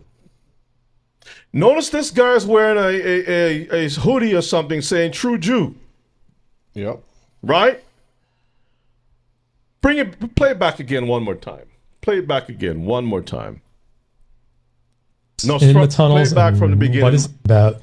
Is this, Dirk just pulled up on screen, stained mattress that was pulled out of the tunnel being carried by members of the synagogue. So there's a lot of crazy conspiracy theories. I don't want to go down any tasteless rabbit holes. But David, if you could explain, why was there a mattress in the tunnels and what is this stain? A lot of folks are wondering, is this stain feces? No, it's not feces. What the is stain it? is blood, and basically we did rituals. I said that before. There were some rituals that we do in the tunnels, and sometimes the rituals might involve someone who recently died, and we'll bring them down there, and we're trying to do a ritual to bring back the Messiah, which is a Schneerson. If you heard about him on the news.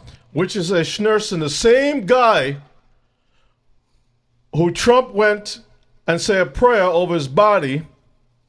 Benjamin Shapiro, and all those people pay respects. And Netanyahu, when he was went to meet him in the younger days, the guy told him, listen, you got to bring the Messiah back. You're not doing enough, Netanyahu, to bring the Messiah back. Remember that. And he says, I'm going to try to do the master. I'm going to try to do it. Brethren, they are performing rituals to bring back the Messiah, and the Messiah is not the Messiah of the Bible. It is that same dead rabbi by using other people's dead bodies. So they've been doing this. Every time a life is gone, they take a body down the stairs in the tunnels. This is why they do it underneath the ground, so people can't see the transportation of a dead body, a cadaver, from one building to the other. The Bible teaches that the place will be defiled. Anybody who operates a synagogue will know you cannot bring a dead body in a synagogue. That's why it's in the tunnels. That's why the Bible says, synagogue of what? Satan. That's exactly what I was going to ask the Mishpachah in the chat. Do you think that these people are still the children of the living Elohim? Or are they the 2-9er, 3-9ers? I mean, look at it. Our people can still say, "Oh no, these are the people of the book." Still, brethren, let's listen on some more. Play on. So he died many years ago, but we have rituals that we believe we can bring him back. Stop. And so he died many years ago, but we have rituals that we believe we can still bring him back. Play on. So how do these rituals Was that work? the main guy who was sort of instructing on the tunnels? Well, that was a long time. He's like the head. He's the head rabbi, and he's Right. the guy that we look for direction. Right, and the news was saying that he is potentially not passed on. Right, that's right. So we don't know that, so we try to do rituals. To Stop. try to- So they don't know if he passed on, but they buried a body. They don't know he's passed on, but they pray at a gravestone. Does that make any sense? Yes, because that's code word to allow this ritual to happen. So when that false Messiah comes forth, they'll say, "See, he was never dead. He was always here." So that's why they say it this way. Bring him back. Correct, exactly. So how do these? Can you explain the rituals and why does it involve a mattress? I don't want to go to the details of the rituals. Stop. He But doesn't want to go through the details of the ritual. Play on. basically, we don't put the body on the floor. We put the body on Right. the mattress, and sometimes we might make an incision somewhere on the body, and some a Stop. little bit. Sometimes they make an incision somewhere on the body. Play on. The blood will come out. And blood But will I don't come want to out. go into the details. Yeah, that's fair. Well, you mentioned when we talked on the phone that you brought a book with you. Yes. Is this? Yes, this is the type of book I bought, and this is the type of book that describes different types of rituals and things of that nature. So how does that? Like, can you explain the book? Well, it's too detailed to go through the Stop. book. The book is too detailed to go through. But this is the book that they use for the rituals. Play on. Detailed book, but I suggest if you have a chance and you want to get the book, you Yeah. can read it. The Book of Living and Dying. Yes, the Tibetan Book of Living Stop. and Dying. Tibetan Book of Living and Dying. I have done a lot of classes about the doctrines of Eva. How a lot of our people have been dabbling into this Tibetan, talking about Jesus was married, how he went to Tibet and learned from the monks. He was in Egypt learning from this Babylon. He was picking up all of this knowledge. Brethren, this is where the stuff is coming from. So you got these Jewish people, Jubus. the Jubus. Thank you, the Jubus. Because that's what Tibetan thing is. The Buddhist stuff. Jubus who are using these books to resurrect people from the, well, in particular, they're using dead bodies along with this book to resurrect their Messiah from the dead. Yes, Sister Jocelyn, this is pure witchcraft. Necromancy and all the different things that was forbidden in the Torah. And yet, these are the same people that will come out during the daylight and ask you for a donation. Pray for the Jew. Support the Jubus. Yes. Right? Send a Jubu back home. You know, come as a tourist and walk the land that Jesus walked. But in the cover of night, down below in the crypt, they're moving dead bodies back and forth. But they position themselves into places of government to shut up the whole thing, so you don't know really what's going on. And these are the spiritual guides behind the political side of Zionism. All the overlords. Yep. Again, remember the Kabbat is going to pull up again, family. Play on. Where did you guys learn? You guys use this for the rituals. Yeah, is this an ancient Judaism thing? No, or- we use some different books, and this is one of the books. Stop. They use different books. This is one of the books, because the guy asked him, is this a book from ancient Judaism? He says, no. Let that sink in. Play on. So how did you learn of this though? Again, through other members. Stop. Okay. He learned it through what? Other members. The Jubus, yeah. All right, play on. And you don't want to get into the ritual at all? So you're laying someone who are these bodies that you're putting on the mattress? These are basically members of the synagogue who recently passed away. The synagogues of Satan who passed away. So, recent members of the synagogue who passed away are taken through these tunnels, placed on these mattresses, bled out, rituals are done so they can bring back their rabbi. They're not trying to bring back the dead body there, that same person that died. They're trying to bring back their rabbi. Play on. Oh. So they're dead. Right, they're already dead. Oh. And You missed that part, Tony?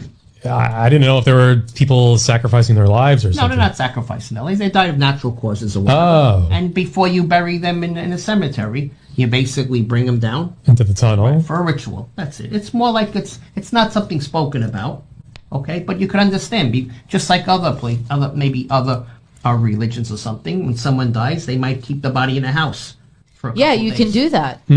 Yeah. That's the same thing with Valhalla and how to put the coins in the eyes and pass them to the next world. That's kind of the same thing they're doing here too. Play Same on. idea. So it would be no different than some other religion keeping a dead body in the house for a couple of days. They all have different rituals. Well, yeah. So the incision you mentioned, can you describe what's that? The purpose of that? Well, like I just said before, it's just a ritual, and the incision is just part of the ritual, and hoping to bring back the Messiah. You see, here's what I brought some notes. Stop. I want to know if there's any verse in the Bible that speaks about taking a body. You shall taketh a body of an Israelite that has died, cut them open, bleed them on a mattress, so you can bring Messiah, Ben David, back from the dead. It's part of the 13th tribe doctrine that you find after they come out of Exodus and they went into. Brethren, I told you all this is going to be very interesting tonight. I told you all. Yes, Elder, what's on your mind? The Messiah is risen. He's not in the grave. So This is why they cuss out our Messiah over and over and over, number one. Number two, the way that they are bringing up their Messiah is different from what the scriptures have outlined, right? Let's play on. So if you want to really go through it, so that's the book we use. That's the book to bring people from the afterlife. Okay, so Stop. So the Bible is not the book of life to bring you from the afterlife, brethren. You must go to Tibet. Yes, Rabbi. And get an orange garment, wrap it around you, shave your head. Don't forget the beads. Put 6 dots on top of your head. Them big old bolo beads. Learn kung fu. Eat vegan. You gotta get the nice smell of the incense. Smoke all the incense in your nostrils. Stand on one leg. And say and hit a bell all day long. Listen to the sound of the bowls. The sound of the bowls. So they can bring back the Messiah. Brethren, let's play. If you believe in that, I don't know if you believe in the afterlife. Yeah. Oh, you do? Okay, so if you believe in the afterlife, then fine. Then you believe that many years ago in Egypt, there was a method to bring people back. Stop. So now he leaving from Tibet to Egypt. Many years ago, there was a procedure in Egypt to bring the dead back. The Book of the Dead or whatever type of book that they were using. Brethren, I think this is the same people that connect to the presidency in America and other parts of the world. And I will show you. You think these men in black is just in a synagogue and they look the humble and brethren, it's much deeper than you think. I think they have a tunnel connected to Egypt that runs from there to Israel, that comes around, and then they can travel back in time too. Go ahead and play. Now, you think if a Hebrew was doing this, imagine a Hebrew in a Baptist church. You know, the one that goes back. Baptist church. A Baptist church. Or African, AME, African Methodist Episcopal Church. Put a 1 in the chat if you want Rebbe to have these books so we can start looking into the afterlife. That will be for the fire. I won't even don't waste your money. Give it to the brother over in the UK who needs the help. Let's play on. Let's play on, Brother Shay. I know. Egypt, there was a method to bring people back from the afterlife, and we're using that type of method. Okay? And the thing is, like, what do you call? The ritual itself, okay, is basically what we believe in is to bring that individual back. And we might read some verses from the book. You know, I'm speaking to you in general. Right. Okay, Yeah, it's not, absolutely. I'm not giving it to you exactly, but those are some of the notes I have. You know, we said every person that dies in a ritual, we try to bring him back, the Messiah. Okay, we know the body is. So every person is the Messiah. That's a vampire system, because if the Messiah can't do the work for himself, why does he need the souls of other men that have passed on? The bodies are dead, number one. They're not even like a person is dying at that point, right? But the body's completely dead. And you're taking this body to bring back a Messiah to do what? This is just like the golem practice that they're doing with Frankenstein. Let's play on. Soulless. We know it's, and so you Once they basically, die, yeah. Right. Do you shroud the body? Do we shroud the body, like cover them up? Yeah. We'll cover them up, bringing them, like, yes, but not, won't be covered up entirely. Fully, Correct, exactly. So that's it. So the blood, like I said, see in my notes here, so the blood's from the incision made in a mattress, and we hope that the Messiah spirit will come into that. That's what we hope for. Okay, we believe, like you said, you even brought it up, and you know that Anderson was the Messiah. We believe in him. He died many years ago, but you said he might be alive, which is possible. And if he's dead, we try to bring him back. If he's alive, let it be. So Dirk pulled up here on screen a wiki article kind of explaining how a sect of Judaism, of the synagogue you go to, they actually believe Schneerson did not die, quote. So is it possible? Right, some believe that. Here's the whole thing. Remember, within the synagogue, within the members, not everyone has the same exact belief. Right. Okay? That's what they tell you. But they're all working together. So how come you don't have condemnation and exposure of these things? Play on. Wait. In the synagogue, they don't all have the same belief. Okay, I just want to make sure everybody hear that. So there's different levels of Judaism, and there are different levels of Christianity, and there are different levels of everything. So not everyone is considered like when you say Jewish, there were some very religious Jews and some moderate Jews, so forth, and so not everyone has the same exact belief. Some believe that he's dead, some believe he's alive. Right. So you're trying to bring him back with this ritual. Some believe he is back. Does that mean the ritual worked? For those that believe that he came back, then it worked for them. Wow. Yeah. For those that didn't believe, it didn't work for them. Well, that's pretty amazing then. So you guys might have brought back the Messiah on Earth. He's living, the Messiah? Anything is a possibility. Magicians. Let's close that out. Let's go to our next slide. So you see the Tibetan Book of Living and Dying. All right. It's an international bestseller. So we would have never known, brethren, because this stuff is always in the dark. It's always hidden. Let's move on. Actually, let's pull up the PDF 13 real quick. Okay, so this is just giving you a quick view of the book. The book explores the message of impairments, evolution, karma, and rebirth. Go down, let's see if there's anything else. And it's dealing with the Dalai Lama and all that nonsense. So you can close it out. All right, now let's move on, for time's sake. All right, family, remember Chabad? Russia's Chabad sitting down with Vladimir Putin. These men in black are everywhere. Y'all understand me? Putin is one of the top of the food chains people, right? Mm-hmm. To get an audience with him, you and I can't just walk up the street and say, hey, I want to go talk to Putin for a minute and ask him, hey, why you walk like with that gangster walk? Why you get that gangster walk when you're walking, right? You can't just say, excuse me, Ivan, can we go meet Putin? I want to ask him about the gangster walk. You can't just do that. You have to have some kind of a clout, power. And these guys have power and clout because they're involved in mysticism, witchcraft. You got to join this club. Brethren, that's why I keep saying to you all, many a times you got people who try to they're looking to chase that money, that bag. They want to try to become the next Oprah. They want to become the next Michael Jordan. You have no idea who's connected to all these people. Who put the Oprahs in office, in power, and the Michael Jordans and all that kind of stuff. You think he's just playing basketball and that's it? You can take any brother off the street at the park that can play good ball, and they will never make it. You want to know why? Because they will not make the deal.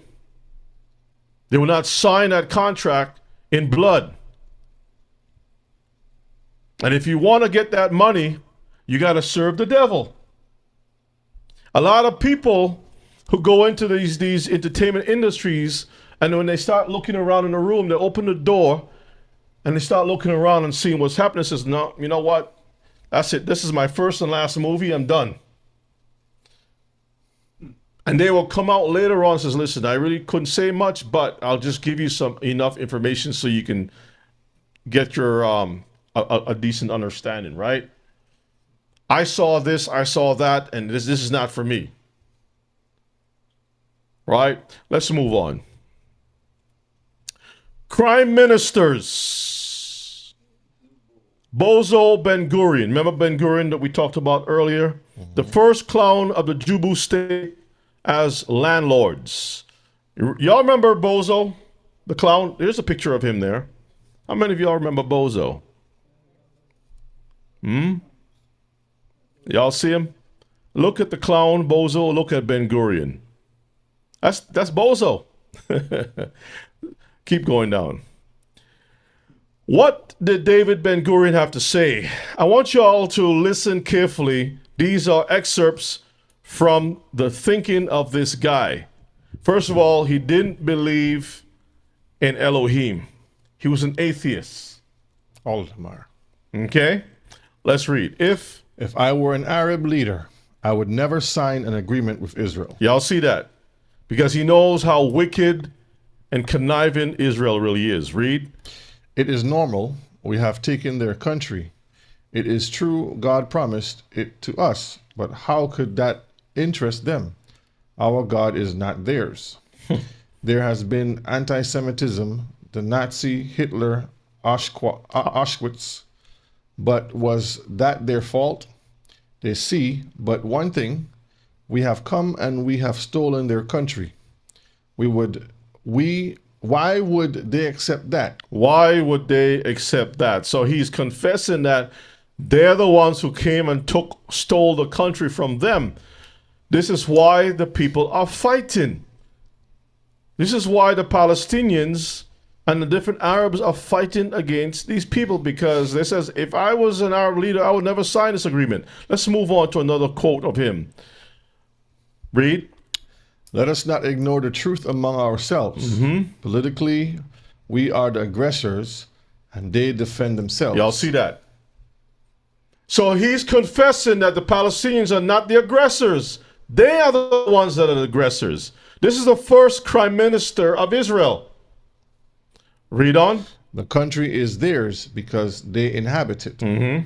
Whereas we want to come here and settle down, and in their view, we want to take away from them their country.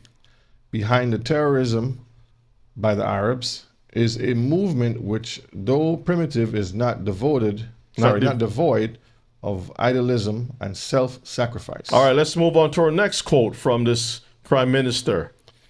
We must do everything to ensure they, the Palestinians, never do return. Palestinians never do return. Let's move on to our next.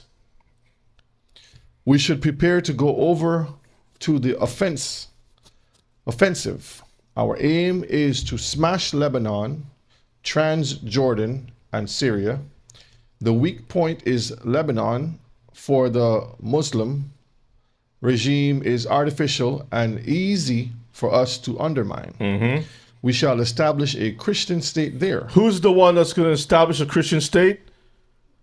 The Israelis.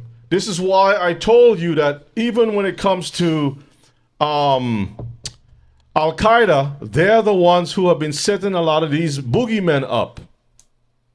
So he's saying that these atheist Jewish Jubus, are saying we're gonna set up the churches over there. Go ahead. But if and this is another red flag, Mishpachah. They are saying to stop the Christians over there, not the Jewish. All right, we shall establish a Christian state there, and then we will smash the Arab legion, eliminate Transjordan. Syria will fall to us. We then bomb and move on and take port, said Alexandria and Sinai. So this is the plan, family. They introduced Christianity to help fight against the Arabs.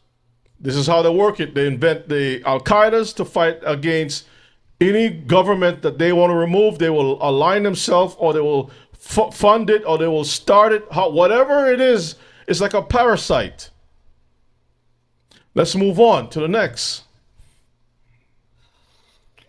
If I knew that it was possible to save all the children of Germany by transporting them to England, and only half by transferring them to the land of Israel, I would choose the latter. Stop. Y'all see that?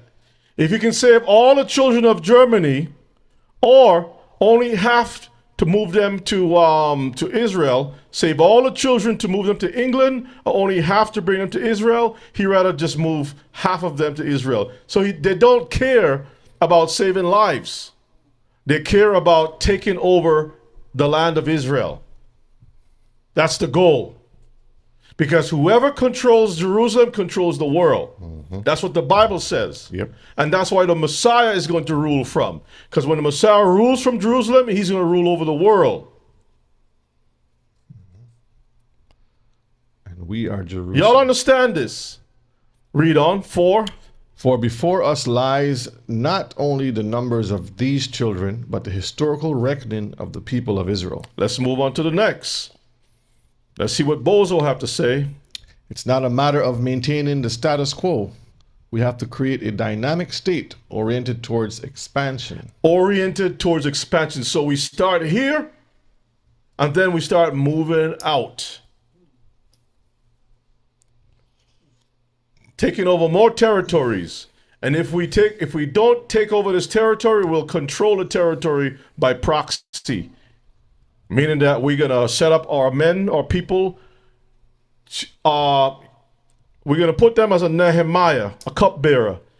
And the cupbearer will be giving the president of the country a little bit of juice, special juice. So every time he's drinking that cup of wine, he's been controlled. Y'all see what's going on. It's like the Epsteins and all those different IDF spies, you name it. Anyway, let's read the next quote. Every school child knows that there is no such thing in history as a final arrangement. Mm-hmm. Not with regard to the regime, not with regard to borders, and not with regard to international agreements. All right, let's move on. So even the international agreements, they don't stick to it. They break every contract because they're no different from the Americans who took over America, and the British and the French. They're all the same set of people. Okay, let's read. We walked outside, Ben-Gurion accompanying us. Alon repeated his question, what is to be done with the Palestinian population? Ben-Gurion waved his hand in a gesture which said, drive them out. All right, let's get the next piece, partition. After the formation of a large army in the wake of the establishment of the state. So they're waiting to grow an army. We will abolish partition and expand to the whole of Palestine. Y'all see that? So what they're doing is that they're moving incrementally. They say, you can have your space over here. We're not going to trouble you. You can have your space over there. We're not going to trouble you. And as they grow and they have more military might and they have more technologies and they find themselves, then they start pushing. This is why we're seeing what we're seeing in the world today. They're waiting for the technologies, the blackmail, everything possible that they can be able to manipulate and take control. It's a plan, family. Go ahead and read the next quote. The acceptance of partition does not commit us to renounce Transjordan. One does not demand from anybody to give up his vision. We shall accept a state in the boundaries fixed today. You see that? They're going to accept it today. Read on. But the boundaries of Zionist aspirations are the concerns of the Jewish people, and no external factor will be able to limit them. So no matter what they say at the United Nations, no matter what any American president say, or anybody say about, listen, you guys got to work through a two-state solution, let the people have their rights to govern themselves, stay out of other people's business. They're basically saying, listen, we don't care about what y'all say. We're going to do what we want to do, period. Let's move on to our next. 27th July 1937, Ben-Gurion wrote in a letter to his 16-year-old son, Amos, "We have never wanted to dispose the Arabs, but because Britain is giving them part of the country which had been promised to us, it is fair that the Arabs in our state be transferred to the Arab portion. It is very possible that the Arabs of the neighboring countries will come to their aid against us, but our strength will exceed theirs, not only because we will be better organized and equipped, but because behind us there stands a still large force." Still larger force. Larger but force. Because behind us there stand a still larger force. Read on. "Superior in quantity and quality. The whole younger generation of Jews from Europe and America." So that's why they want to leave a lot of Jewish people in America and Europe and so forth, because those people are the ones who influence. They are the ones, like a parasite will multiply, and part of it will, stay in the government, different places, and they need to be there so they can keep pushing their agenda. Let's move on to the next. On the 6th of February 1948, during a Mapai Party council, Ben-Gurion responded to a remark from a member of the audience that "we have no land there in the hills and mountains west of Jerusalem" by saying, quote, "The war will give us the land. The concept of ours and not ours are peace concepts only, and in war they lose their whole meaning." This is why this explains why these people are always at war. Because when you try to work at peace, you'll never get the land. There's always going to be a negotiation to kind of hold you down. But when you're an aggressor, you can take the land, position yourself, and who's going to fight against you? He said, this is why he says, only and in war, they lose their whole meaning. The concept of us and them and theirs and ours, that only works during peace. But when we do wars, this is how we are able to control everything. Brethren, does it make sense now? Let's move on to the next piece. Ben-Gurion. Ben-Gurion speaking to the Zionist Actions Committee on April 6, Ben-Gurion declared, "We will not be able to win the war if we do not, during the war, populate Upper and Lower Eastern and Western Galilee, the Negev and Jerusalem area. I believe that war will also bring in its wake a great change in the distribution of the Arab population." See that? So as we remove, we fight, we remove, and we replace. This is why they send in the settlers. And the settlers will just move in and establish their little thing and burn people's property, steal their goats and sheep, cut down the olive trees, and then when you go take to fight over. back and defend, they're going to bring the army in and say, "Oh, you're fighting against You're anti-Semite. This is our land. Leave. Let's move to the next. All right, this is from Netanyahu. "We are benefiting from one thing, and that is the attacks on the Twin Towers and the Pentagon and the American struggle in Iraq. These events swung American public opinion in our favor." Y'all see what he said? So think about it. If they are working with Al-Qaeda in Syria, Who's to say that they were not involved in other things? Let's read this quote right here. If you could establish your empires and settler colonial nations through ethnic cleansing massacres and land theft, then it is discrimination to say that we cannot. So this person is saying that, this is Naomi Klein. She's saying that if America can steal land from the American Indians or the Indians, right, indigenous people, you can't point fingers and judge us because you stole too. You stole, we stealing too. Mm-hmm. A thief is trying to tell a thief, you can't steal. Yeah, excuse me. Read on. If you cleared your land of its indigenous inhabitants, then it is anti-Semitic to say that we cannot.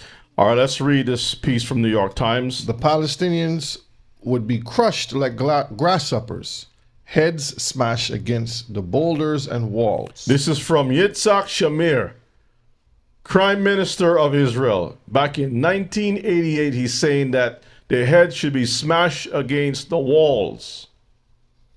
This is how they're thinking about human life. But the one with Netanyahu kind of stands out because we are benefiting from one thing. And there have been reports. Let's move on. There have been reports of it, they found Israeli men, I think it was 5 of them that was caught in a van with box cutters. They were celebrating and filming the destruction of the Twin Towers, and they were reporting back to Israel, and they had Israeli passports. Mm-hmm. They were released from the FBI later on. Mm-hmm. All right, brethren, you all remember the movie Leave the World Behind? Mm-hmm. The ice storm cometh, brethren. Civil unrest for a new world order. The things that are happening right now. Can you pull us to the side? Pull up Drudge Report real quick. Pull up the Drudge Report real quick. Just open it up bigger. Let's make it bigger. Thank you. I want you all to see today's news. Scroll down. So, you all remember the woman that was killed right in the open, right? Mm-hmm. And a lot of times when you see these things happen, you might be upset to a certain degree. You see our people being killed in the streets by police, you see, and it's been ramped up a whole lot. What you don't understand is that there are people behind the scenes that are actually causing these things to happen. They're not doing it without a camera. Remember, the agent had a camera, his own phone, filming the thing, filming the whole thing, and then he executed the woman, right? And everything is caught on tape. From different angles, you can see what happened. They are deliberately trying to instigate a civil war in America by pushing real hard. Now they're saying ICE will go door to door. The agency declares wartime. Now they're going to be monitoring phones in entire neighborhoods. So now they have the right to just break through the door and snatch people. A lot of people have died so far. Mm-hmm. Go back up to the top. Let's see again. Right?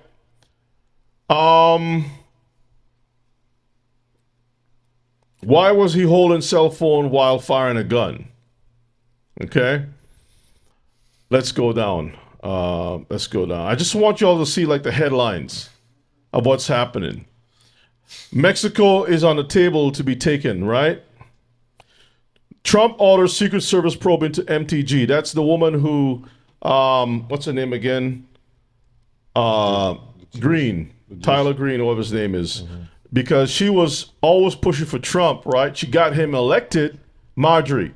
She was pushing for him to get elected. And when he got in, and she started seeing all that he was doing, supporting Israel and doing some crazy stuff. Instead of America first, it was Israel first. She says, no, that's not what I signed up for. A lot of people are starting to get the wake-up call. Now he's threatening to take Mexico. And Colombia. I mean, just look at what's happening. Iran is in... Do you think Iran just all of a sudden you have all these protests out of the blue? Protests in Iran is the same thing that they're trying to do here. Go back up to the top. Right here. The fact that they execute people in broad daylight while people can see it, and it's not like just a guy that was fighting back or something like that, because if somebody's blocking the road, that's a traffic violation. You can give them a ticket for blocking the traffic. You don't have to shoot them. But by doing these things in public, right in the face of a person, it is trying to have a response. Now let's go back to the slide for time's sake, and we're going to show you why that is. All right? Y'all can look at Drudge Report later on. There's a movie called Leave the World Behind. And when you watch the movie, I don't know if you all remember the movie, but there's one small piece towards the end. It shows you a whole bunch of different things happen. Power was out some places, and the power was out in the city. Only in the city. You had flyers from Iran being dropped, flyers from North Korea being dropped, and all kinds of weird stuff was happening. But this is the part that needs to be looked at. This is a quote from Leave the World Behind. Quote, the third stage will happen on its own. Now, let me set this thing up. This guy that you see right here was an investor, or he handled money, investments with big people, right? And one of the people that he was dealing with was a government, a military contractor. And he told him something while he was, having extra drinks. He was intoxicated. And he says, first stage, second stage, but the third stage was mentioned to him, and this is what really frightened him. So let's read it again. The third stage. The third stage will happen on its own. Coup d'etat. Coup d'etat. Coup d'etat. Civil war collapse. So coup d'etat is a complete takeover of something else. The overthrow of government. A civil war. Read. This program was considered the most cost-effective way to destabilize a country. Stop. What about Iran right now? They do it in all countries. Why do you think they took out only Maduro from Venezuela? They're not going in to bomb the whole of Venezuela like that. They took out the head because they know there were other people that will create chaos in the street. Because as soon as Maduro was taken out, there were gunmen in the street shooting other people and stuff. They want to trigger civil war in Venezuela because it's the cheapest way to destabilize a country. Now, Maduro cussed out Netanyahu the other day. I don't know if you all remember that. Maduro said that he is a true Jew. He's a true Israelite. And more than likely, he's right. Read on. Because if the target nation was dysfunctional enough, it would do the work for you. It will do the work for you. So is this true? Let's find out if this is true. Let's move on. The following is a letter that speculation claimed that Albert Pike wrote to Giuseppe Mazzini in 1871 regarding a conspiracy involving 3 world wars that were planned in an attempt to take over the world. Let's read. The First World War must be brought about in order to permeate the Illuminati to overthrow. To permit the Illuminati to overthrow the power of the Khazars. The Tsars. In Russia, and of making the country a fortress of atheistic communism. Atheistic, yeah. That's not believing in Right. God, right? Communists. Read on. The divergences caused by the agenter or agents of the Illuminati between the British and Germanic empires will be used to foment this war. At the end of the war, communism will be built and used in order to destroy the other governments and in order to weaken the religions. Let's move on to the next. The Second World War must be fomented by taking advantage of the differences between the fascist and the political Zionists. This war must be brought about so the Nazism is destroyed and that the political Zionism be strong enough to institute a sovereign state of Israel in Palestine. Now, this is what's already happened, right? Read on. During the Second World War, international communism must become strong enough in order to balance Christendom, which would be then restrained and held in check until the time when we would need it for the final social catechism. Now, remember we saw that Ben-Gurion says they want to set up Christians in Syria. So that was a testing ground. That's the same plan that is implemented on a worldwide scale. So they are using Christianity for its reasons, its purposes, right? Keep it going. The Third World War must be fomented by taking advantage of the differences caused by the agenda of the Illuminati between the political Zionists and the leaders of Islamic world. The war must be conducted in such a way that Islam, the Muslim Arabic world, and the political Zionism, the state of Israel, mutually destroy each other. Meanwhile, the other nations, once more divided on this issue, will be constrained to fight to the point of complete physical, moral, spiritual, and economical exhaustion. That's civil war. Meanwhile, the other nations, once more divided. That's civil war. On this issue, you got people fighting with ideology, and we're going to see that in a moment. On this issue, we'll be constrained to fight to the point of complete physical, moral, spiritual, and economical exhaustion. People are tired of all the wars. This is why they vote Trump in. They're tired of certain things in government. But it seems like the more they put certain people who wave the peace flag, the more demonic these people are. Whether it's in the UK, Europe, no matter where you are in the world. Let's move on. I want to highlight something real quick. And Mr. McCall, notice the date, 1871. Okay? What year are we in right now according to the heathen? 2026. All right. We shall unleash the nihilists. We shall unleash the nihilist and the atheist, and we shall provoke a formidable social catalysm, which in all its horror will show clearly to the nations the effect of absolute atheism, origin of savagery, and of the most bloody turmoil. That is social upheaval. Social media was designed, brethren, to activate civil wars. You have the YouTubes, you have the different things where people are going back and forth. Look at the Charlie Kirk situation, how it's moving.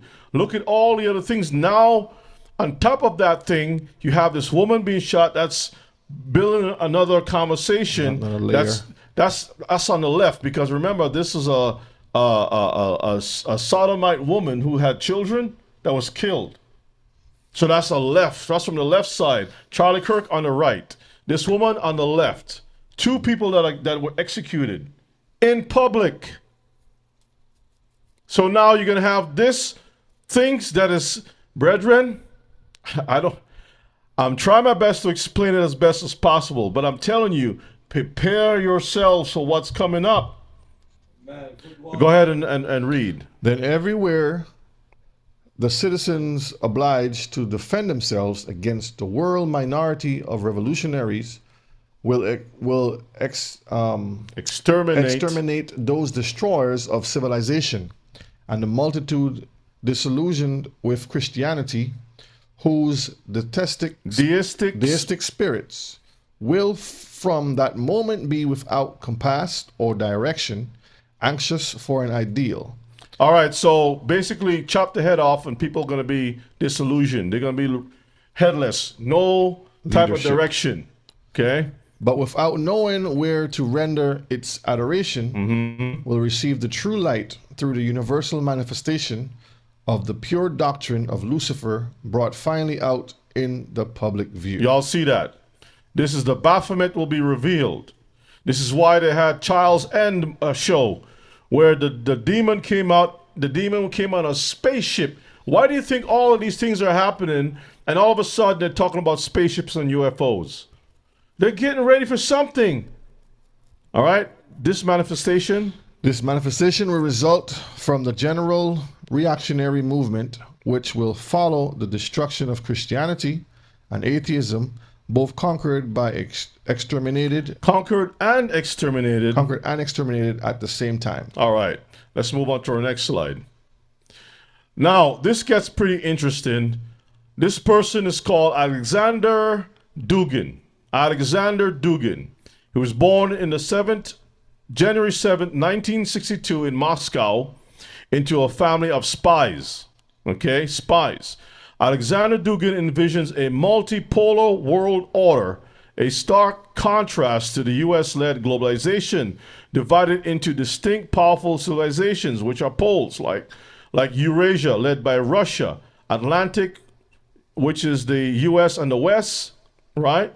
Islamic and Sinic Chinese, replacing nation states with large spaces based on shared traditions, all in struggle against the decadent West, requiring Russia to build a Eurasian empire through strategic alliances and conflict to counter American hegemony and spread a unique Russian soul. So let me explain what this is. There is this ideology, which we're not going to have time to go through right now for time's sake, where the world is supposed to be divided into zones. This is why Greenland and Canada and South America is important for the Americas. We looked at the video some time ago in class where the guy with the maps is showing that with the slave trade, the Europeans divided up the land, the places where you can operate as a slave holder. You had Brazil and everything in between here. You had Africa over here. You had, you know what I mean? They had the place divided up. They're doing the same thing again. Colonialism has never stopped. It never ended. Slavery has never ended. Okay? Let's look at number 14 video. Fair use once again, so we can get a little glimpse of this Putin's brain. This guy is called Putin's brain. Fair use.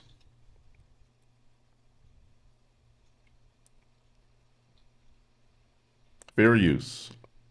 You write in your most recent book that Putinism has won in the United States. What do you mean by that? I think that now we assist a huge transformation of the global system.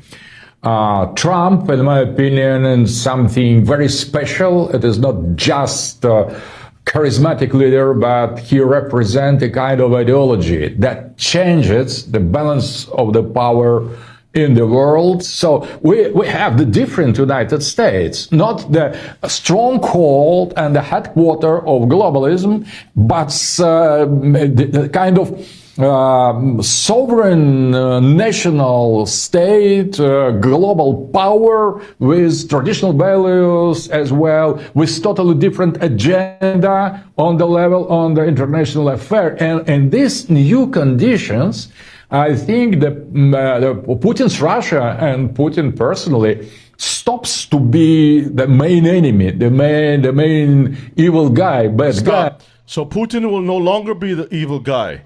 And basically what they're talking about, these men sat down together. Remember that Putin and Trump met in Russia, Alaska. Remember that, right? At the summit.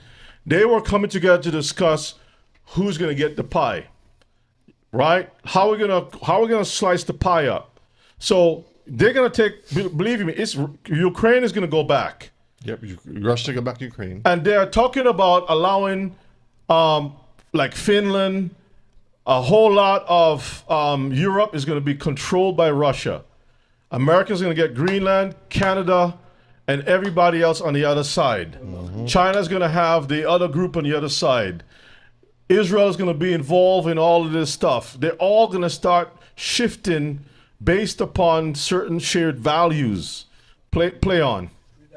So I think that Trumpists and the followers of Trump will understand much better what Russia is, who Putin is, and the motivation of our politics. So we have now immediately we have discovered many points that are common for United States of America, Trump's America, and Putin's Russia. Would it be fair to say is what you're saying is that there is now a kind of deep ideological alignment between Trump and Trumpism and Putin and Putinism, and it is against Europe.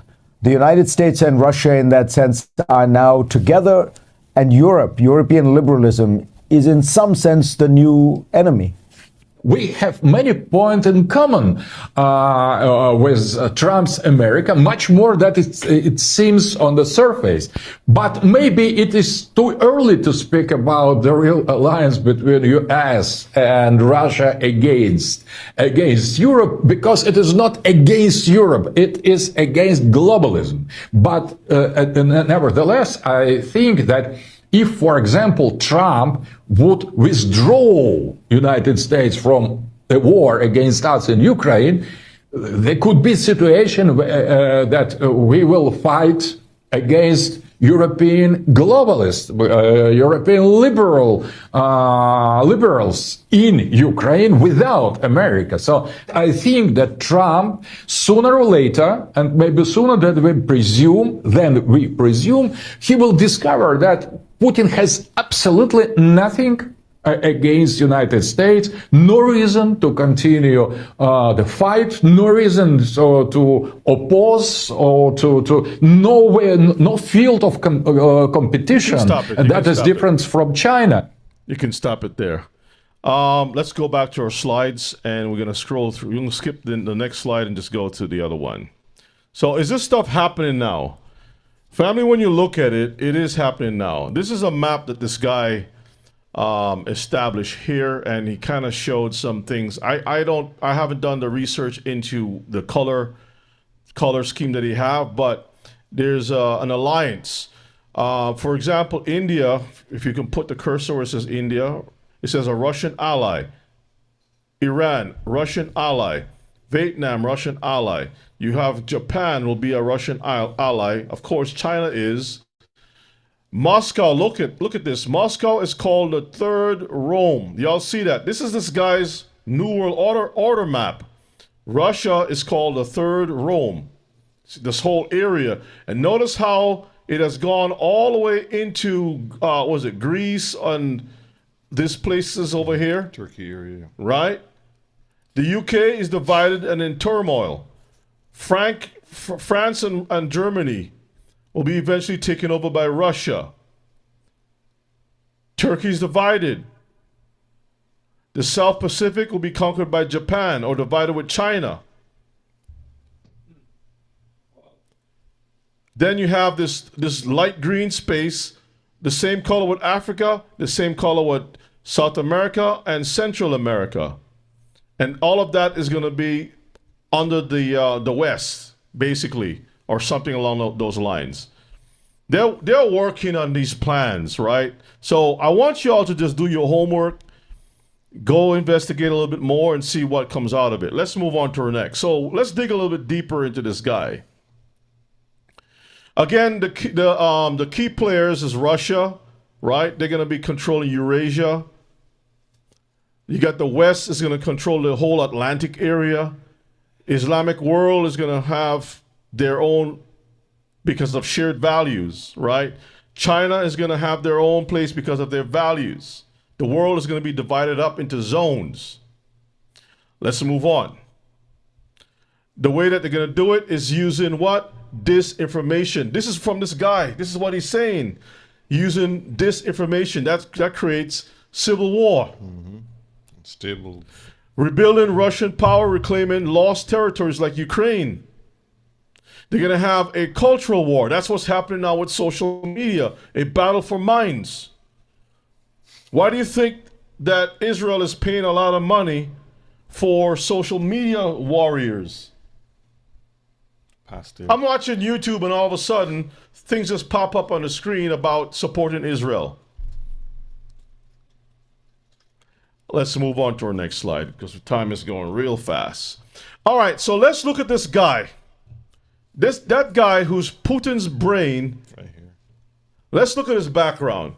A Satanist shaping the world order. Let us look into his background. Read. In 1980, Dugin joined the Uzinski Circle.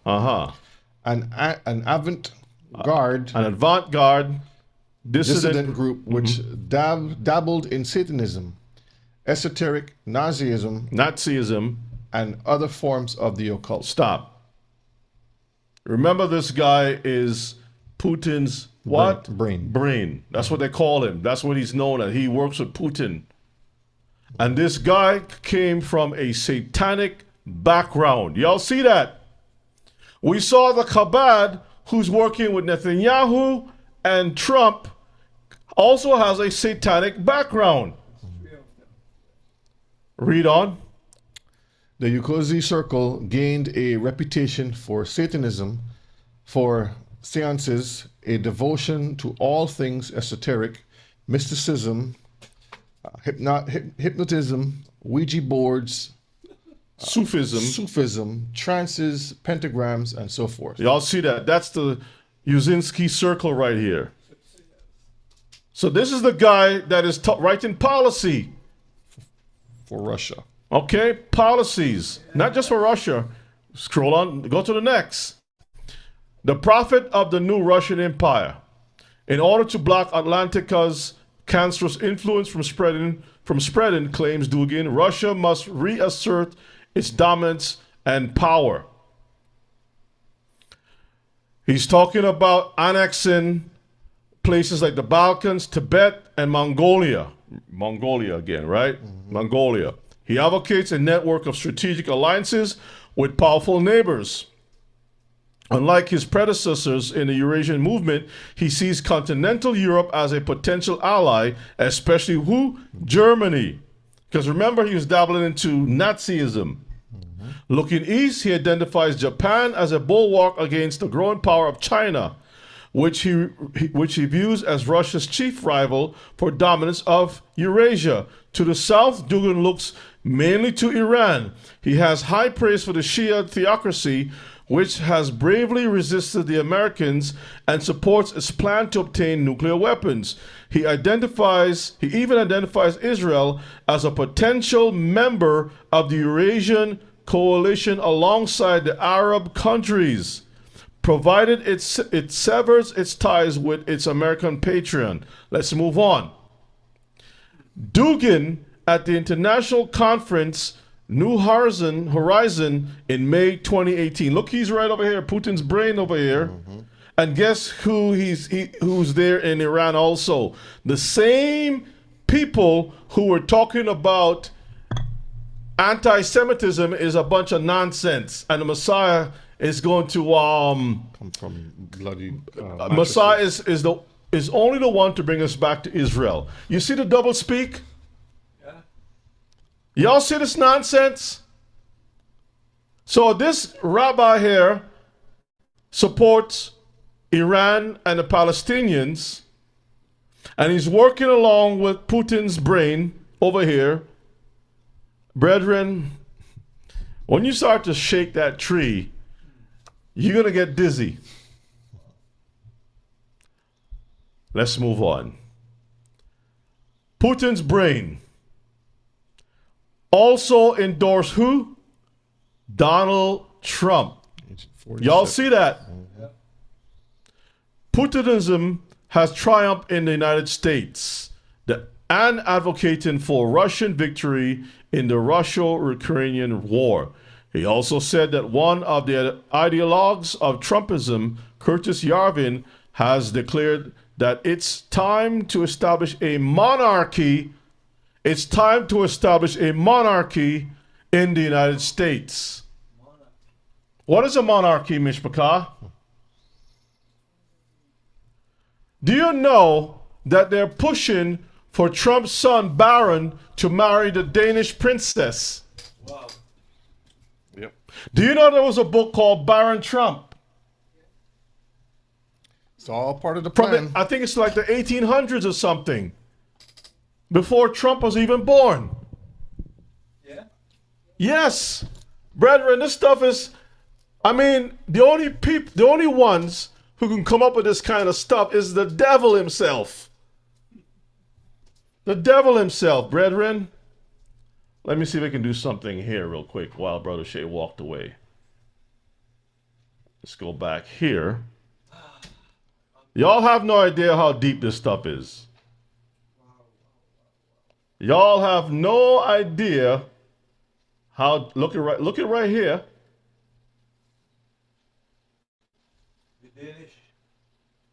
So they're talking about making Trump King Trump.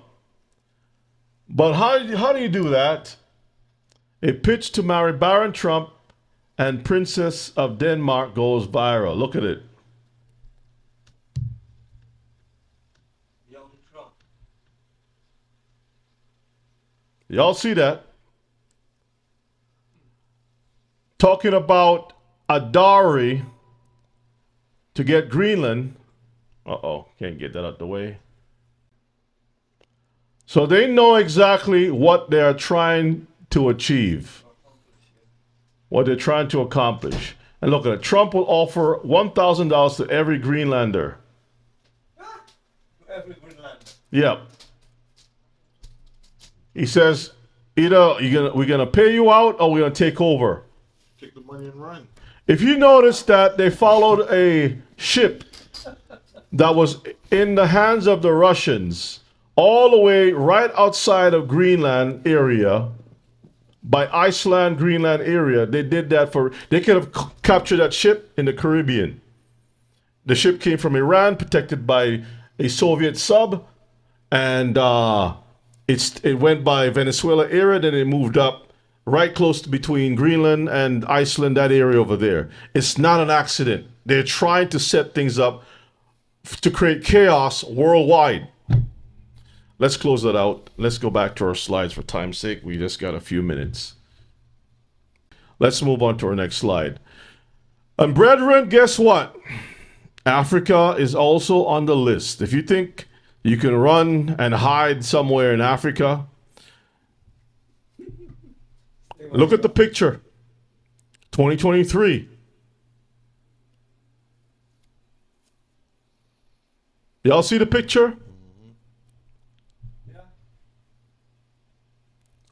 With that said, family, I want you all to really take some time and digest all that I put on the table, because there's going to be more to come.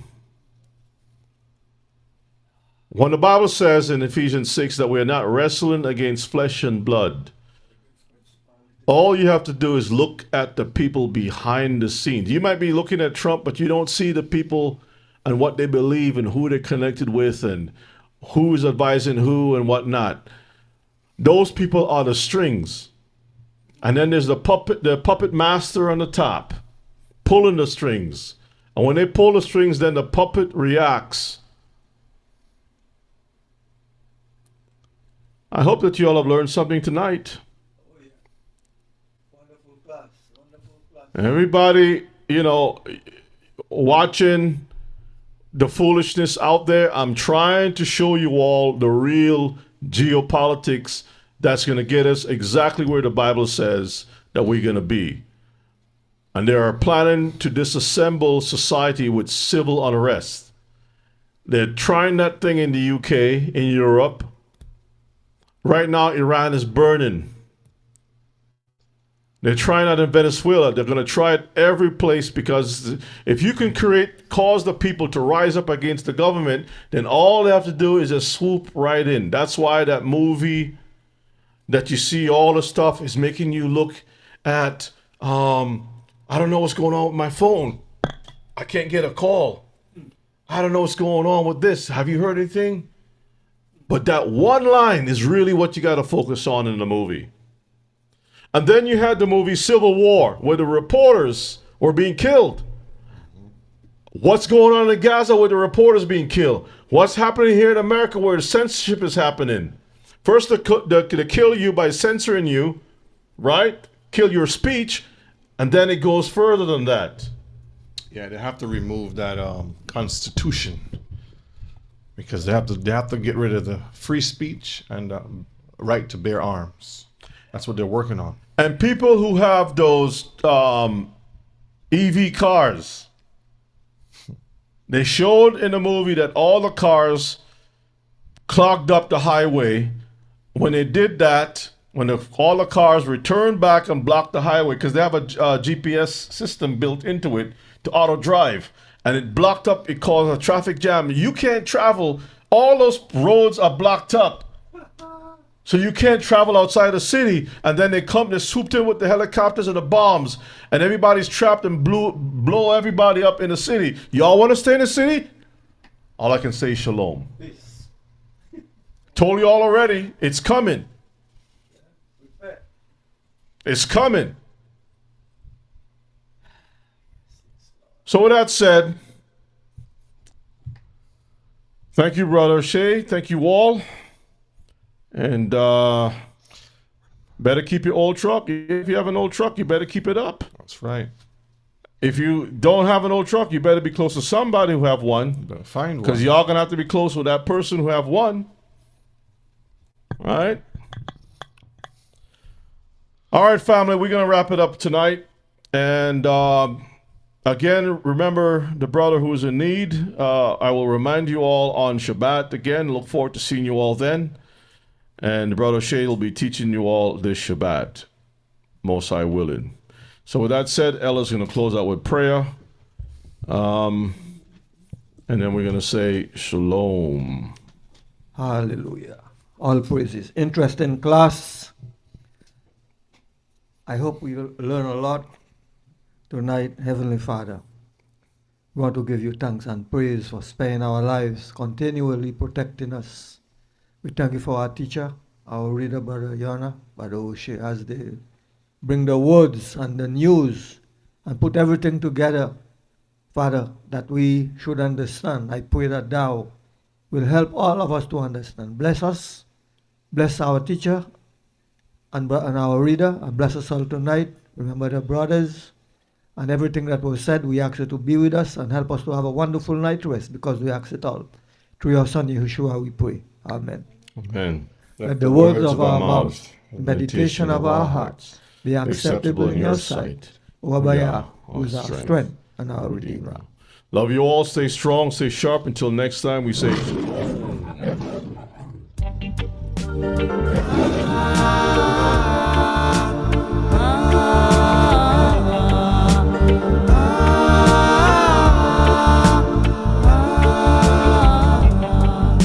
Tsunami and let sickness, danger, folly, quick to transgress, play